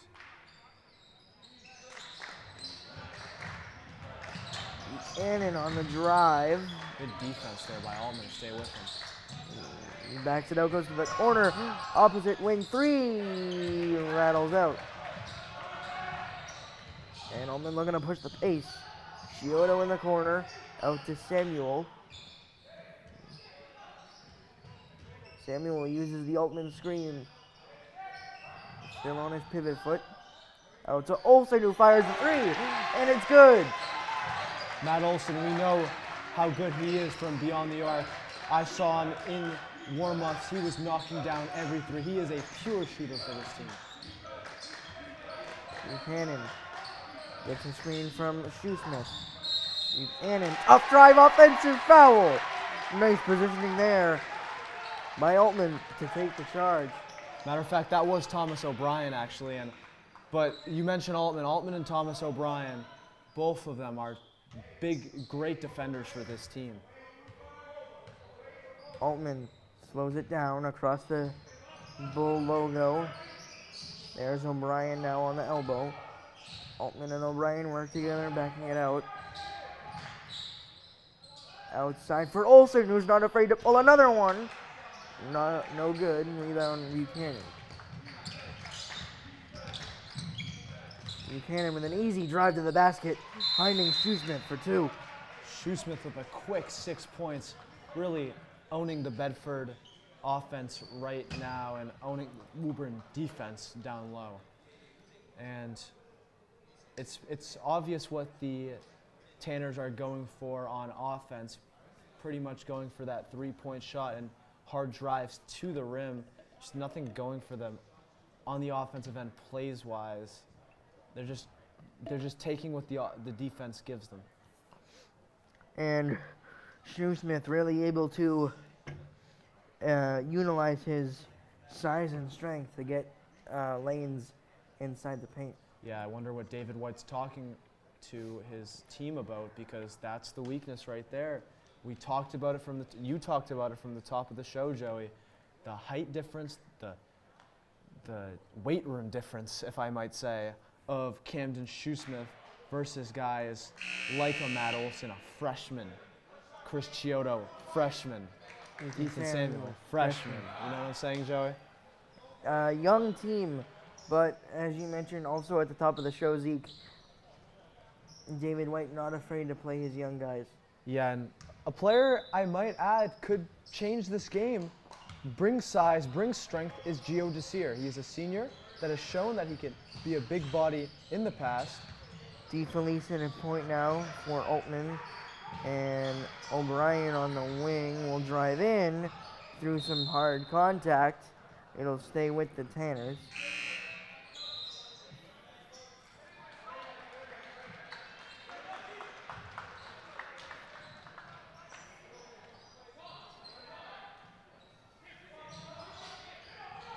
DeFelice looking for somewhere to go with the inbound pass. Nice move there. Chiodo for three, no good. Rebounded offensively by the Tanners, but it's thrown away and right to Liberman. Shoesmith on the elbow. Back out to Liberman. And Buchanan has it now. Nice hands there on defense. Shoesmith. Mikey Sullivan got a hand in there to tie it up. Yeah, Mikey Sullivan showing great effort there to step amongst the trees to get that jump ball there in Woburn possession. So good effort from the young junior. Hasn't seen much playing time in the last few games, but boy, is he a special player. DeFelice dribble handoff to Sullivan, back to Olsen, who swings it for his counterpart freshman Chris Chiodo. Thomas O'Brien in the paint, backs it out to Sullivan. Olsen comes to the top of the key.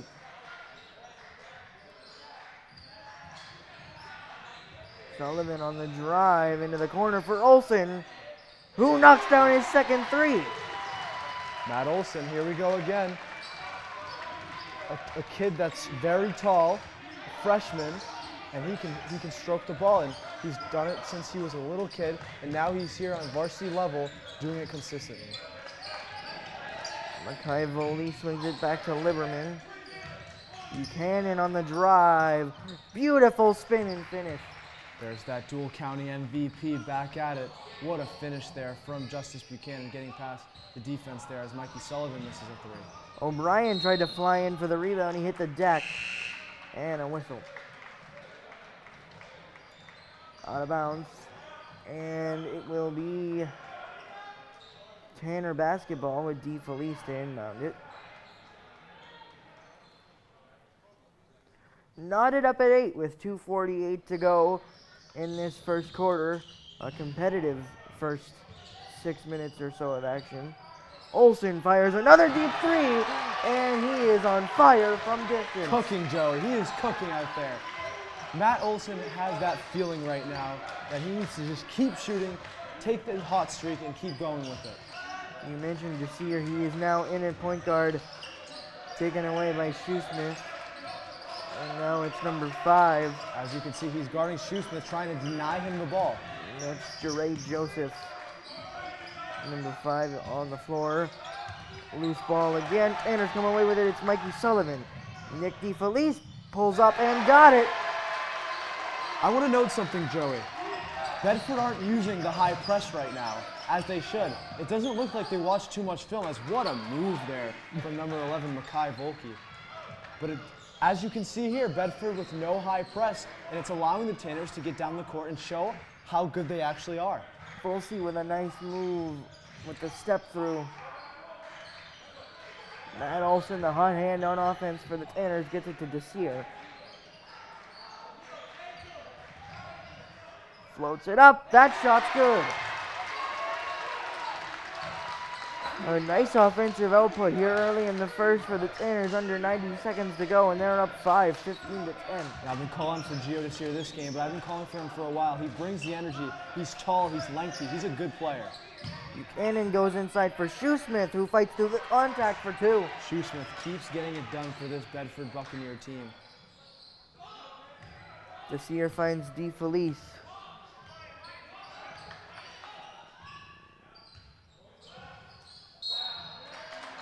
And a whistle and a foul going against the Buccaneers.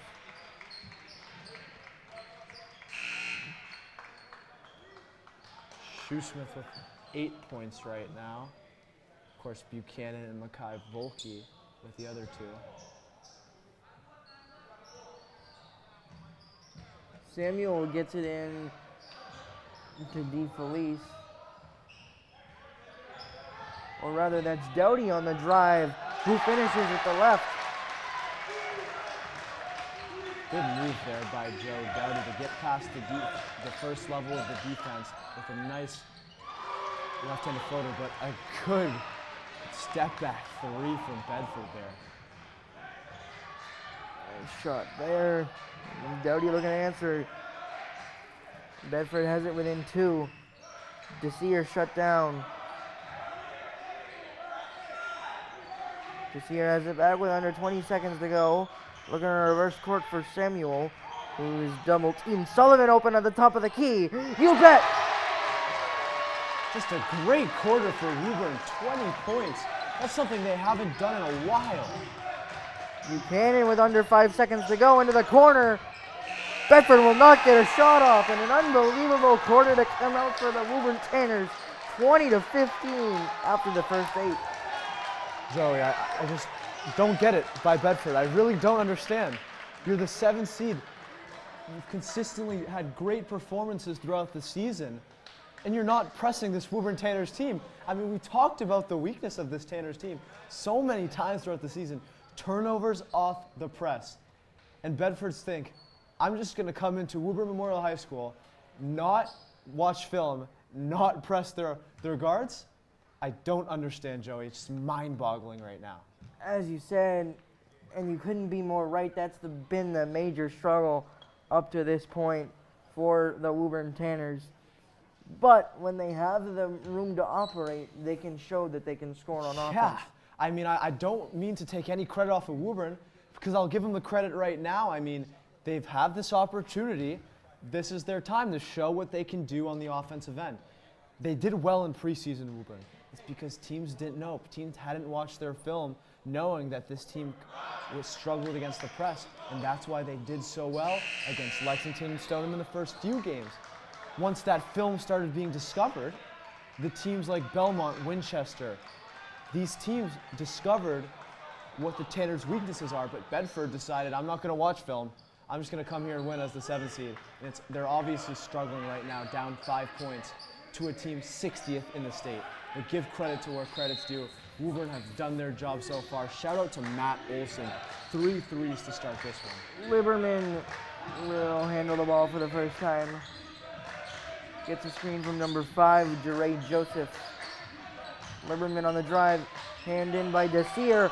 Foreman fires the 3, and he is 2 for 2. The Tanners need to keep this momentum going. It was good defense there, but could have been better. Fighting through that screen to get to the shooter, didn't happen, and Foreman knocks down the 3. Inside for O'Brien, who finishes through contact.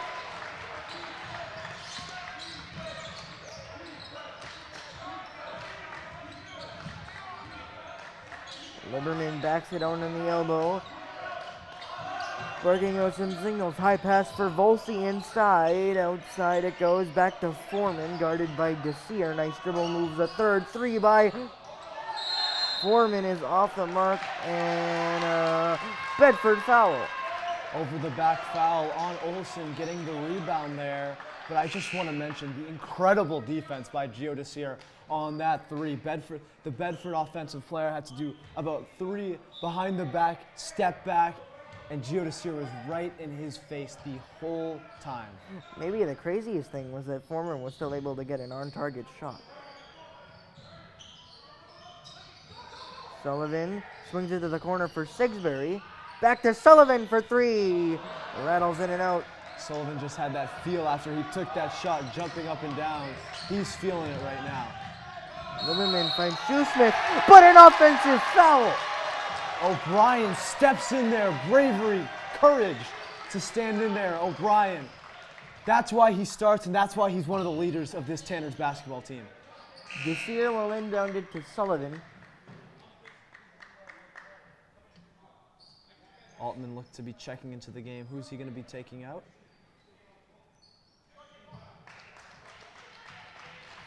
Sullivan backs away, and Altman will bring up the ball, and Sigsbury will come out.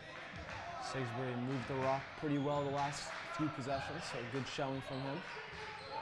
Altman swings it for Sullivan, who's guarded by Foreman, but O'Brien sets a screen, and he's got Foreman on offense now, and Foreman commits a foul. Foreman, O'Brien, what he does well is he puts the ball out in front, strong hands, moves it around, tries to gain space, and when a player like Foreman hacks like that, gets called for the foul. Sullivan will inbound it, guarded by Liberman. Altman with a nice cut to get away from his defender. The high arcing pass gets to Olson, who goes opposite for Desir. Desir with a spin to get into some space. Nice pass to O'Brien. Tough defense and no finish there. Liberman back the other way. Yeah, 3 players collapsing like that. Pretty tough. It's Foreman for 3. He's got his third. Foreman gets it within 1 point.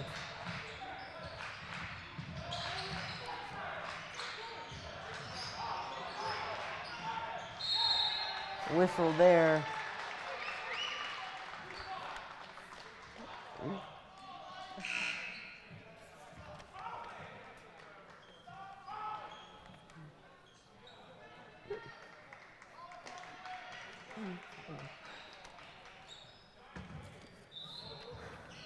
Tanners will end on it with Samuel fire it back to DeFelice back in the ball game.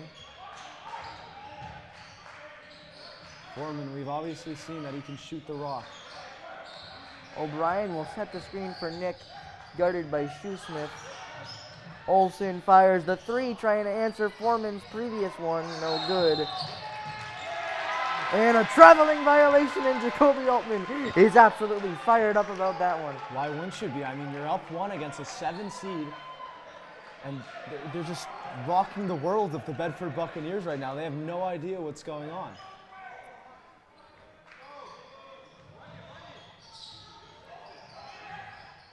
Ethan Samuel with a nice cut, and he gets fouled.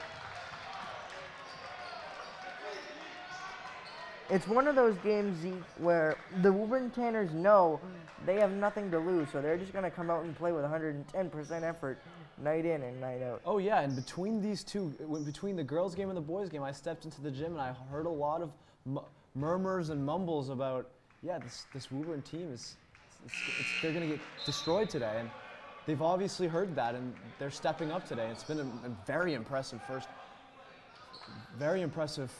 11 minutes and so for this team, as hopefully Samuel can knock down this free throw here.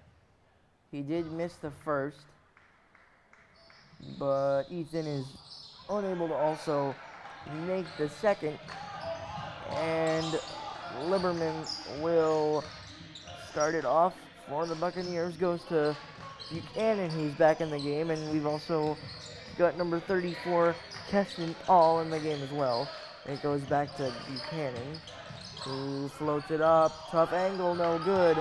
Olsen tapped it out, offensive rebound. Liberman, who floats it up, no good. Shoesmith on the third chance, got it to go.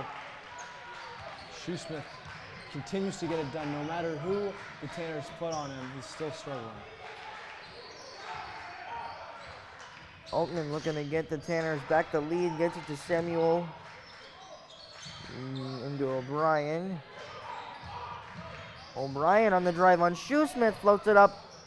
Shoesmith looked to have got a hand on it. Back the other way comes Foreman, gets it to Liberman. O'Brien seemed to lose his footing there, trying to put up a layup. Buchanan in the post. Tough matchup for O'Brien. Buchanan finishes. Haven't seen much of Buchanan in the first 12 minutes of this one, but don't expect that to last that long because he is one of the best players in the state. Tanners within 3. O'Brien on the top of the key. Swings it for Altman, who gets a screen from Thomas.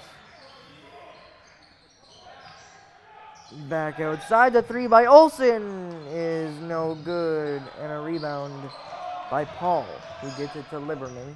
Olsen, after hitting his first 3, he's missed the last 2. See how he can get back into the rhythm. Now the Bedford hot shooter is Foreman, who gets it back to Buchanan, whose layup's no good. It comes out to DeFelice, who's looking to run the break. DeFelice on the drive, finishes with the left. Really good finish by Nick DeFelice there. Through contact, just an underhand layup there, just to get right by the defender. Buchanan got the size advantage on DeFelice, and the screen comes from Shoesmith. Foreman fires right away and got it. Wow, Trevor Foreman. He's coming here to shoot the lights out of this Tanners team. The defense was right on top of him, however, he was just able to shoot over the defender. DeFelice in the corner, into the post for O'Brien, guarded by Buchanan. O'Brien lowers the shoulder and finishes. O'Brien showing his strength here. No matter if Camden Shoesmith is doing on the other end, Thomas O'Brien says, if you can do it, I can do it better. Liberman on the drive. Nice pass inside for Camden Shoesmith, who gets fouled on the layup. Camden Shoesmith, I mean, it's Camden Shoesmith and Trevor Foreman. Those are the 2 players for Bedford that David White needs to go in there and figure out at halftime because they are dominating the Tanners.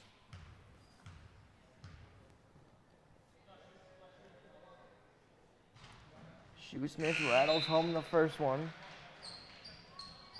As Sullivan will come in for DeFelice, and O'Brien will take a seat, and Dylan Sigsbury will come in. Shoesmith with 11 points, looking to make it 12 with this free throw. It is no good off the front of the rim. Whistle. Possible violation. And Shoesmith will get another shot at it.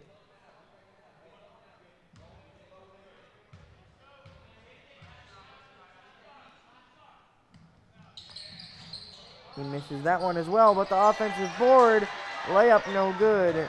Olsen comes away with it, 2:25 to go. Tanner's only down 3. Samuel gets it on the drive, floats it up, no good. Shoesmith pulls it away.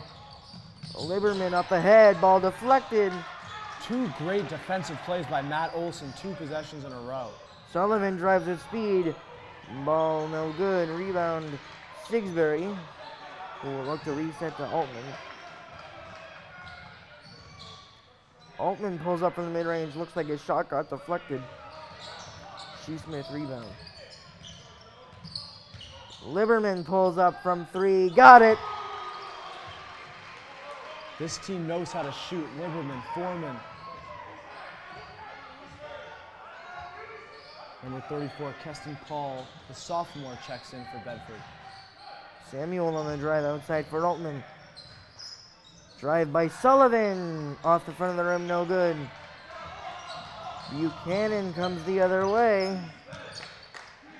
Paul on the corner, on the drive on Olsen. 3 defenders clash for the Tanners, and it's a travel. Chris Chiotto and Joe Doughty check back into this one for Ethan Samuel and Jacoby Altman. Nick DeFelice looking to check back into this one also as Matt Olson takes a seat. Played some great defensive late. Doughty will be the one to bring up the basketball. Looks to drive right away, is shut off on the block. DeFelice reverses court inside for Chiotto, who gets his shot denied by Shoesmith. Shoesmith back the other way, out to Buchanan to reset. Shoesmith lost control, that goes off his foot. And out of bounds for the Tanners. Nice defense by the freshman Chris Chiotto.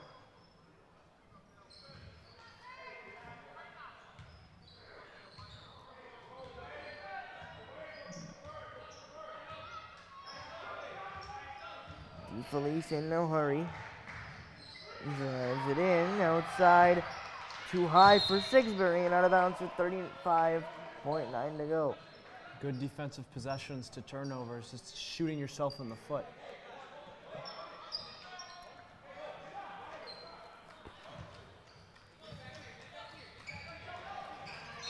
Nice defense there, but it's a foul instead by the Tanners. And Bedford will inbound it again. Shoesmith will inbound it to Buchanan. Guarded by Chiotto with under 30 to go in the first half. Buchanan lost the ball again, but this time Chiotto touched it last. And Buchanan will inbound. He's got it to Liberman.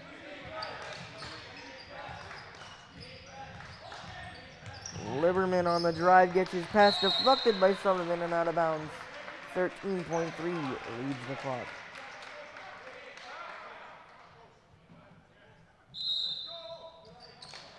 And a timeout taken here. 13.3 seconds left. Wonder what both teams are doing in the huddle.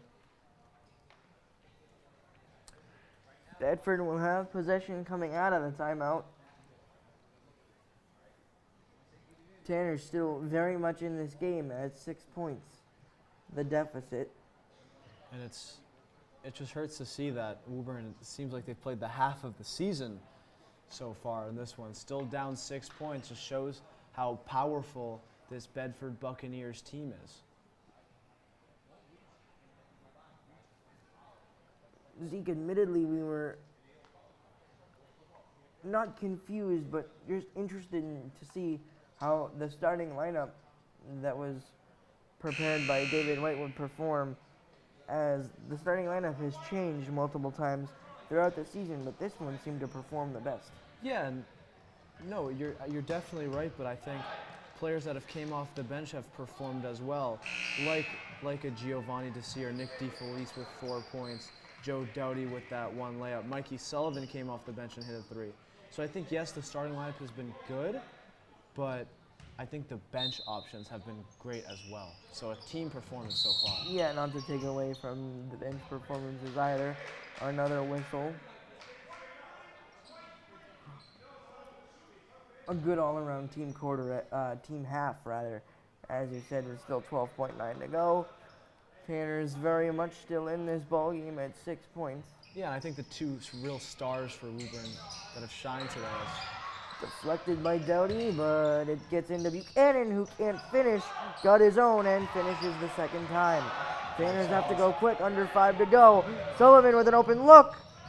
Banks it in at the buzzer. Oh my goodness, what an acrobatic shot by Mikey Sullivan. And with that, the Tanners will sprint into the half.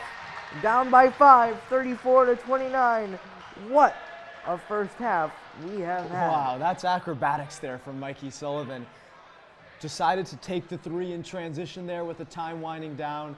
And when a defender flies in his face, he says, yeah, give me a second. But when he says give me a second, he's still in the air, takes that shot. The bank is open on a Sunday night. So Mikey Sullivan cuts that lead down to 5. Overall, a great half from Woburn so far. And I want to highlight, before I was saying with 13 seconds left, I was saying the two stars in this one for Woburn, in my opinion, have been Matt Olson with the 3 threes. He's shooting 3 for 5 from the three-point line.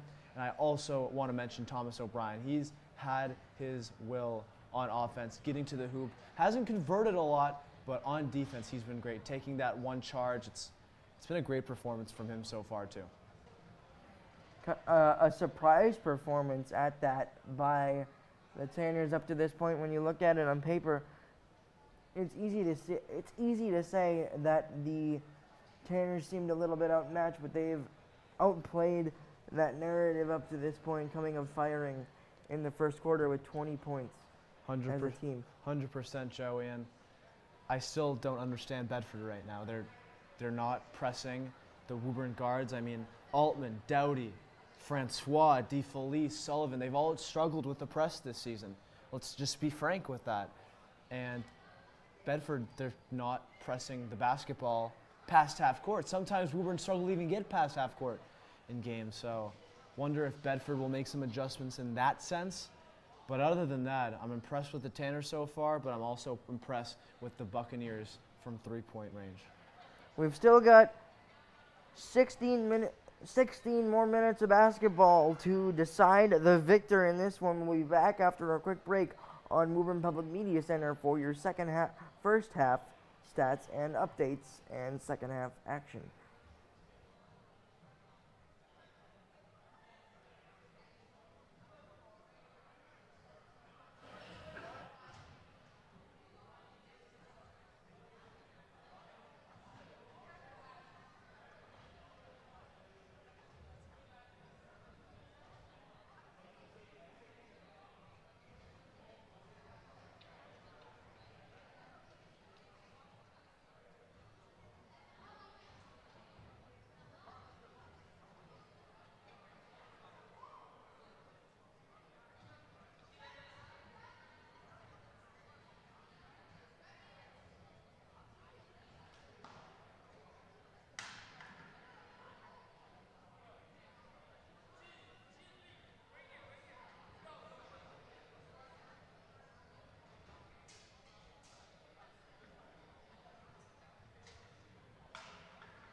Back here on WPMC with your first half score, 34-29 in favor of the Bedford Buccaneers. However, the Woburn Tanners played their best half of basketball all season.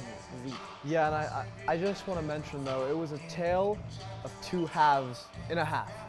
The first quarter was a lot of Woburn scoring. The second quarter, not so much. They took their foot a little bit off the gas pedal, and Bedford took control, and that's why they're up 5 points in this one.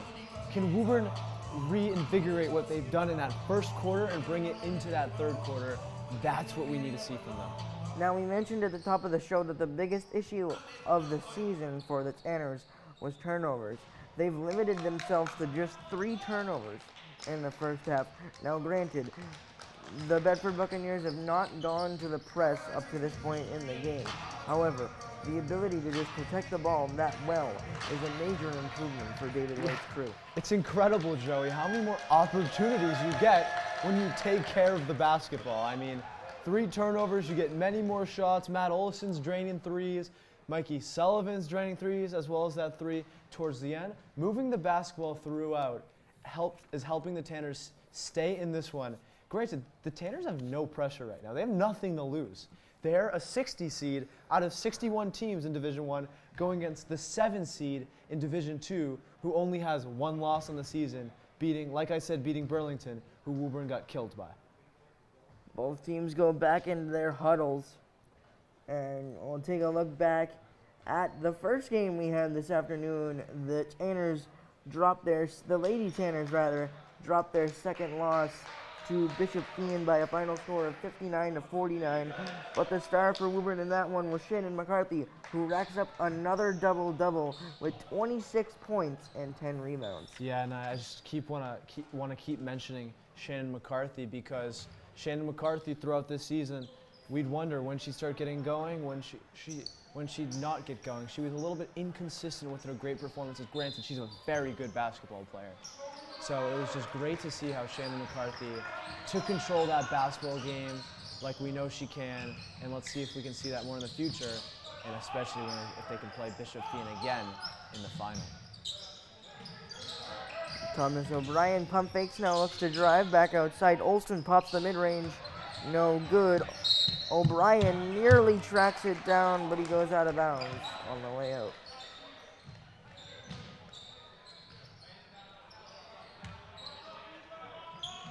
And Shoesmith will inbound it to Liberman.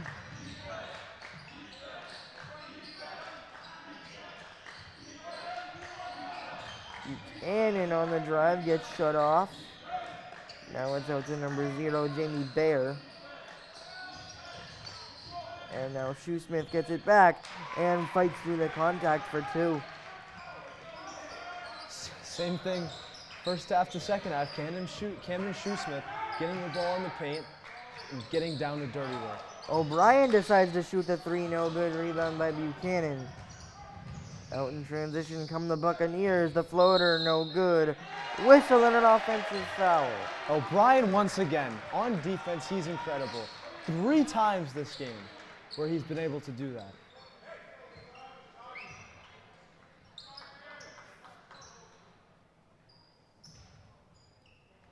Samuel inbounds it to Altman, and he will slowly take it up the court, being guarded by Mackay Volsi, and then he'll swing it to Chioda, who gets it to Olsen. Olsen guarded by Bayer out of bounds. Samuel lost it, and it's a Woburn turnover. Already 2 quick ones in the third quarter.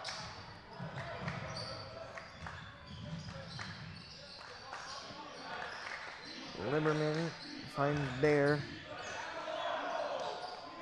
Buchanan.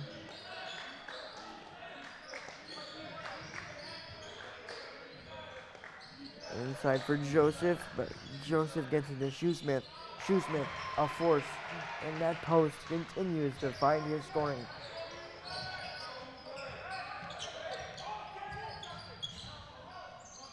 Altman gets it to O'Brien, back to Altman. O'Brien sets the screen, they get a switch. Chiodo in the corner. On the drive, bumped by Buchanan over to Olsen. Shot no good, rebound Shoesmith.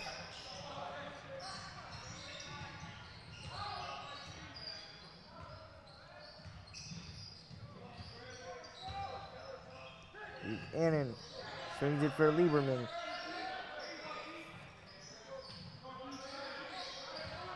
Buchanan on the drive, a beautiful floater. Incredible. Buchanan, we didn't see much of him in that first half, but right now he showed, as David White calls his first timeout of the second half, it seems to be Bedford getting a little away from them. So it's a good timeout from David White there. You saw the energy from the Bedford bench as David White elects to call that timeout. And Zeke, while we have a moment, I'd like to give you the opportunity to speak on both the boys and girls track teams from yesterday evening. Yeah, incredible performance. I'll start with the boys because the girls, that's a long story for the girls, but the boys came in with an expectation to do pretty well. Of course, last year finishing second to last in the state, coming in without one of their big pieces, Nahashan Laboa, who was out injured. Of course, one of their best sprinters, high jumpers, and shot putters. But a great performance. The 4x800 team came in and got a third place in the state. The 4x400 team came in and got a fifth place in the state. And the shuttle hurdles team, led by Nick Kramer, the star hurdler, got a whopping third place in the state. So a great performance from the boys team, finishing 7th in the state following last year's second to last finish in the state. So just great progression from the boys team. Of course, that led by head coach Christopher Keene and assistant coaches Dan Mullen. We'll get to the girls' side when we have another moment as Jacoby Altman drives in. Back out for an open O'Brien, who's got it for 3. You know, Joey, that's a massive 3 in a game where the Tanners seem to be losing momentum. A 3 like that could keep them right in this basketball game. Back within single digits at an 8-point lead, 40-32.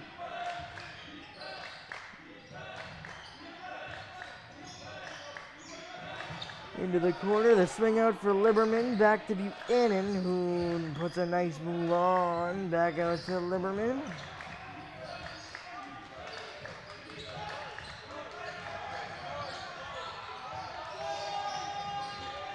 The drive by Buchanan, floats it up, no good, rebound Sullivan. Great defensive possession there from Woburn.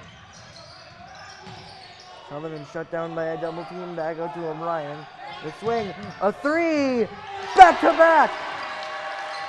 Chris Chiodo, but I want to talk about the ball of movement there by Thomas O'Brien and Mikey Sullivan. Mikey Sullivan had the double team, gives it to O'Brien, who gives it to Chiodo, and he knocks down the 3. Buccaneers unable to answer on 3s. Chiodo saves it right to Altman. Tanners back within 5 and a chance to get it even closer. Sullivan, 3, no good.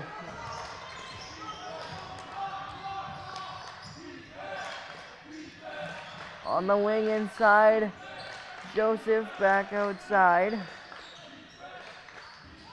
Or rather, that was Volsey, and he puts one up, no good.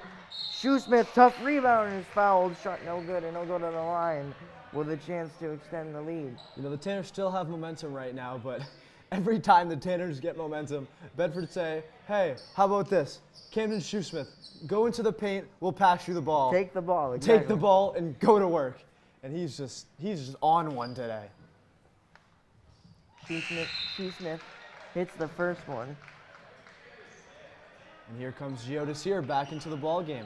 I think that's one of the few players the Tanners have that has the ability to guard Camden Shoesmith. For the first time today, we're also seeing Jamari Francois. Francois got a lot of playing time throughout the start of the season. Haven't seen much in this one. Shoesmith goes 2 of 2 from the line.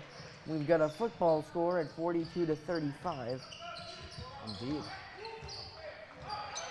On the second day of the divisional round of the NFL playoffs, Shoesmith comes away with an interception. Buchanan on the drive, finishes for 2. Impressive finish by Buchanan through 2 players guarding him and a finish at the rack through contact. And a quick 4-point swing right after the Tanners got it back within 5.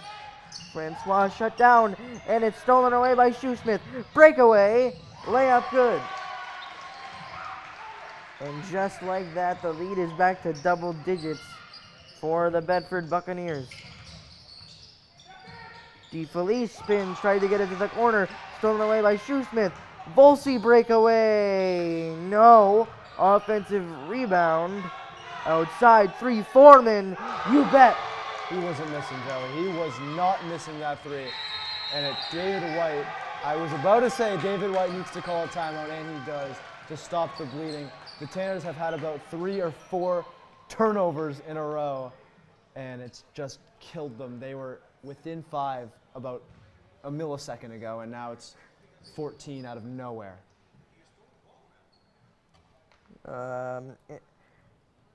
David White with a lot to talk about those past few possessions. 49 points just like that. I think the Tanners are struggling to stick with what's been going well for them. Matt Olson, Chris Chiodo, Jacoby Altman, Thomas O'Brien, Gio, Mikey. It's just my opinion, they need to go to the guys that have been performing well against a Bedford team that's very talented. Don't go to guys that haven't been performing the best. Stay with the guys that have been doing the job for you. The proverbial hot hand, as they say. 100% Joey. 49 to 35, your score. 2:37 to go in the third. The Tanners in desperate need of a little bit of an offensive run here to get back into the ballgame.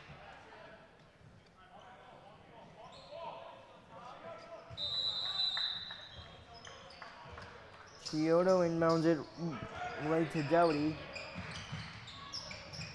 Doughty with a nice move on the drive out to O'Brien, who thought about the three, instead drives out. Doughty with a nice move for an open mid-range, got it for 2.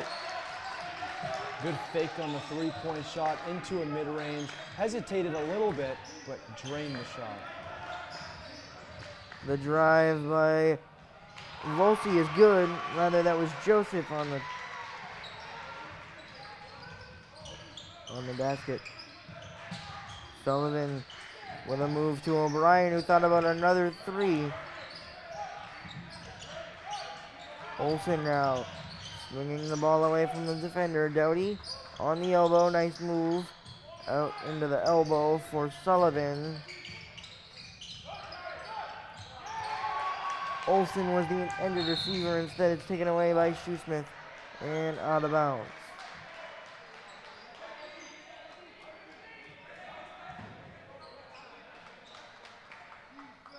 Joseph will inbound it to Buchanan. Buchanan fires the 3 off the front of the rim, no good. Olsen got a hand on it instead. He gets it taken away, but then gets a block. Chiodo on the drive. The scoop move and the layup for 2. Just an incredible drive to the hoop there by freshman Chris Chiodo amongst the trees. Buchanan, guarded by the youngster Chiodo, gets a screen from Shoesmith. Buchanan back to Joseph, who scores another 2.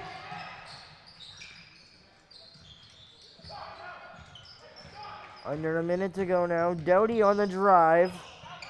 Can't get by Buchanan, out to Chiodo. Tough pass out to Sullivan. Sullivan on the drive has the angle, can't hit the shot. And back the other way come the Buccaneers. Ball loose out of bounds in favor. The ball will stay with the Buccaneers.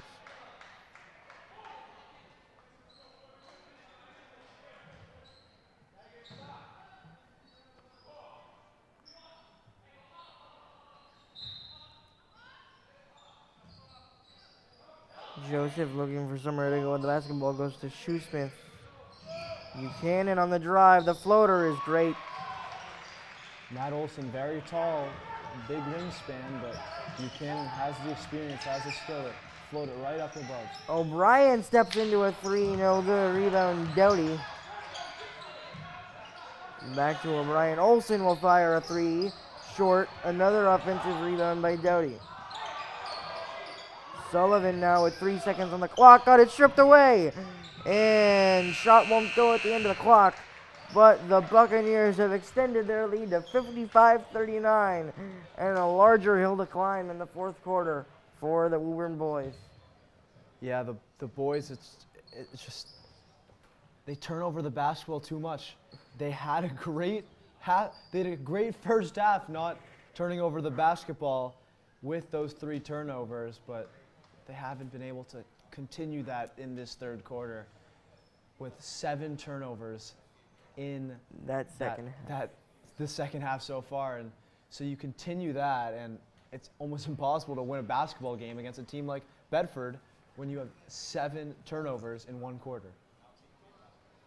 Still, the Tanners with an outside chance, but just in that fourth quarter, Shoesmith with just through 3 quarters, Shoesmith records a double-double, 19 points, 10 rebounds, and 4 steals.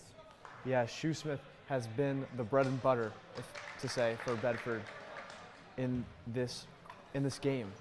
And like I said before, when you're in doubt as the Bedford Buccaneers, you throw it into Shoesmith in the paint and get it done, because that's what he does, and that's great evidence of Bedford overpowering the Tanners through strength, height, power. Bedford will have the first possession of the fourth quarter. Liberman has the basketball, being guarded by Altman. Into the corner for number 34, Paul, who looks to drive with some strength, able to go up and under for 2. Yeah, Doughty playing tough defense there, but at the end of the day, Keston Paul, the sophomore, is too big and strong for him. Altman on the drive outside for Doughty. Jab step, lost control for a second. Gets it back to Jacoby. Nice move there, floats it up. Rattles it home. Great move by Altman there to just make something happen. Get into the rim, double clutch layup, and gets it done. Limmerman swings it for Paul, who lost it out of bounds. Someone needs to step up here for the Tanners and really take control of this ball game. Can it be a freshman like Matt Olson or Chris Chiodo, or it can be a veteran like Mikey Sullivan, Thomas O'Brien? This is where an increase in 3-point makes could get the Tanners back into the game very quickly. Joe Doty on the top of the key drives in. Here comes a double outside for Samuel, who drives in. His layup is good. Good move by Ethan Samuel. Drive baseline, uses strength even as a freshman, and finish strong. Limmerman gets a screen from Shoesmith, has the lane to drive, instead goes out to number 25, who goes up and down for a traveling violation. Number 25 is Xavier Ruiz. What I've liked about the last 2 possessions for the Tanners is they've resorted to simple offense, driving to the rim very hard and strong, and finishing well, and that's exactly what Altman and Samuel have done. Olsen fires the 3 off the front of the rim, no good, and a quick rebound by Ruiz.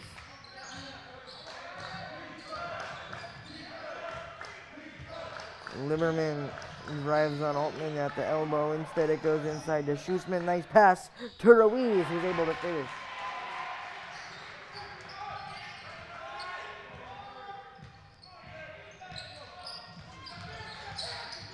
Altman outside. The 3-pointer goes up. It's off the front of the rim, no good.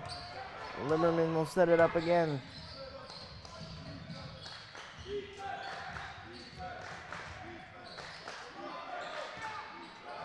Shoesmith. And a whistle. Just trying to contain Shoesmith in that position is the Tanners' only priority as they decide to put Sigsbury in there to guard Shoesmith. See if he can have any success doing that as he gets taken out. O'Brien back in there to try to guard him.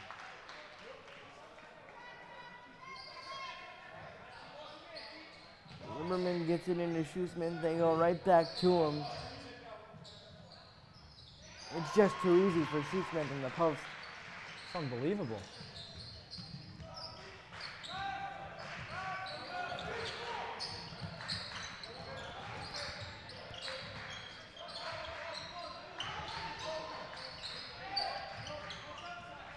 Samuel pops them in range, rattles it home. Tanner's finding somewhat of an offensive groove, but defensively there's no groove. Can't stop the Buccaneers on offense and a whistle. Yeah, Liberman getting right by Altman there. Altman just struggling to stay with speed there as he gets called for the foul and the reach as Francois comes in for him.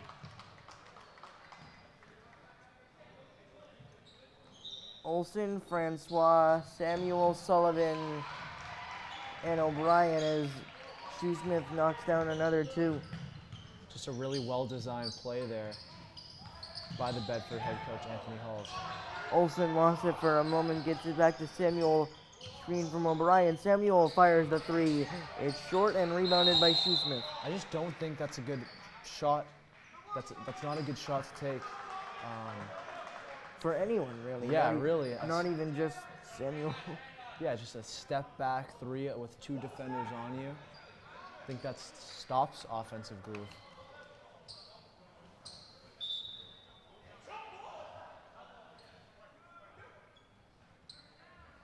Tanners actually get the ball back here on a jump ball.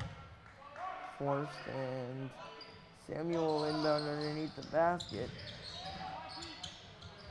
The three goes up by Olsen off the back of the rim, no good. Francois with some defense on Liberman. Liberman drives in, ball loose, and Francois takes it away. The transition pass to Sullivan, who finishes for two. Yeah, just a great finish there by Mikey Sullivan. He used his body to shield Keston Paul, the defender, off. And that's why Mikey Sullivan is one of the best players on his team. Liberman, guarded by Francois, goes inside for the workhorse, Shoesmith. The spin and another easy two.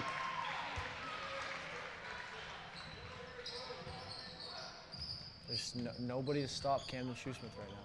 Shoesmith has to be close to approaching 30 points in this ball game.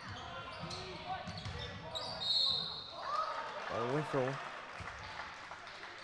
Looks like the only way to get him out of this one is to foul him out. That's how you're going to stop Camden Shoesmith right now. The point total currently for Camden Shoesmith is at 25. We mentioned that he eclipsed the double-double in only 3 quarters, so we can only improve on that stat line in the fourth. High arcing pass by Francois is intercepted by Buchanan, but it's an offensive foul. Nice positioning there. Yeah, great play by Jamari Francois, but getting yourself in that position in the first place with a high arcing rainbow pass from an inbound on the baseline didn't make that much sense to me.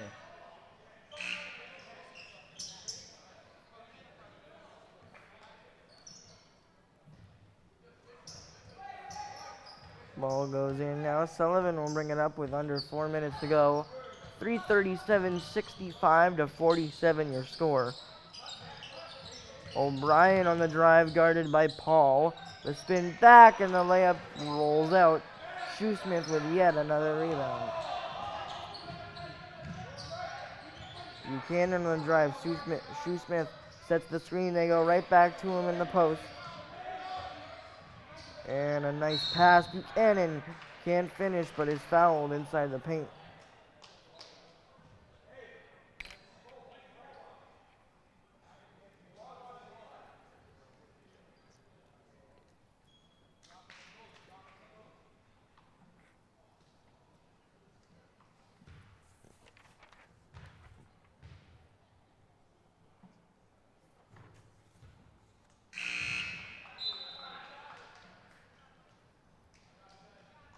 Olsen will come out, and Doughty and Chiodo check back in.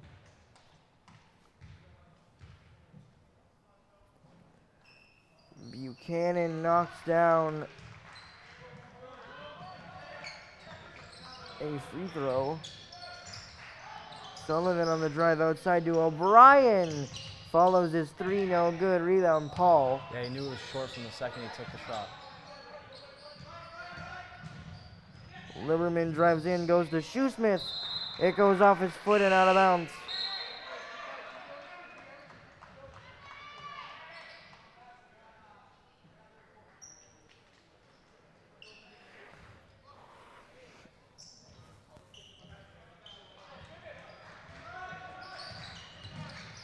Doughty drives in. Tough defense there. Goes outside for Chiodo, who avoids the charging foul and gets two. Yeah, I continue to be impressed with Chris Chiodo driving to the rim. Yes, he's a good three-point shooter. Yes, he's a good defender. But he's shown today that he can create on offense. Liberman inside for Shoesmith, who finds a double team and throws it right to Doughty. Doughty looking to push the pace. Chiodo, another drive. That layup rattles in and out. Tanners get it back, but it's blocked by Shoesmith. And a foul.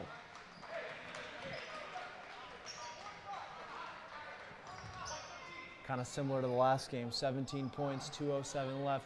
The Tanners need to make a stop every single possession down the floor and score on every possession on offense. Buchanan will slowly take it up the court. We are now under 2 minutes to go as Liberman set him a screen. Goes inside for Paul. Paul able to finish through contact. I honestly think that's going to do it. 19-point lead, 1:43 left.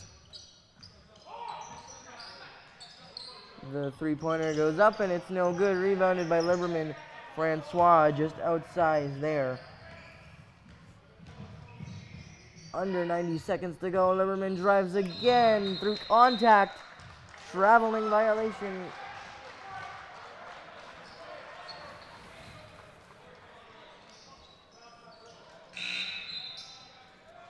.126 remaining.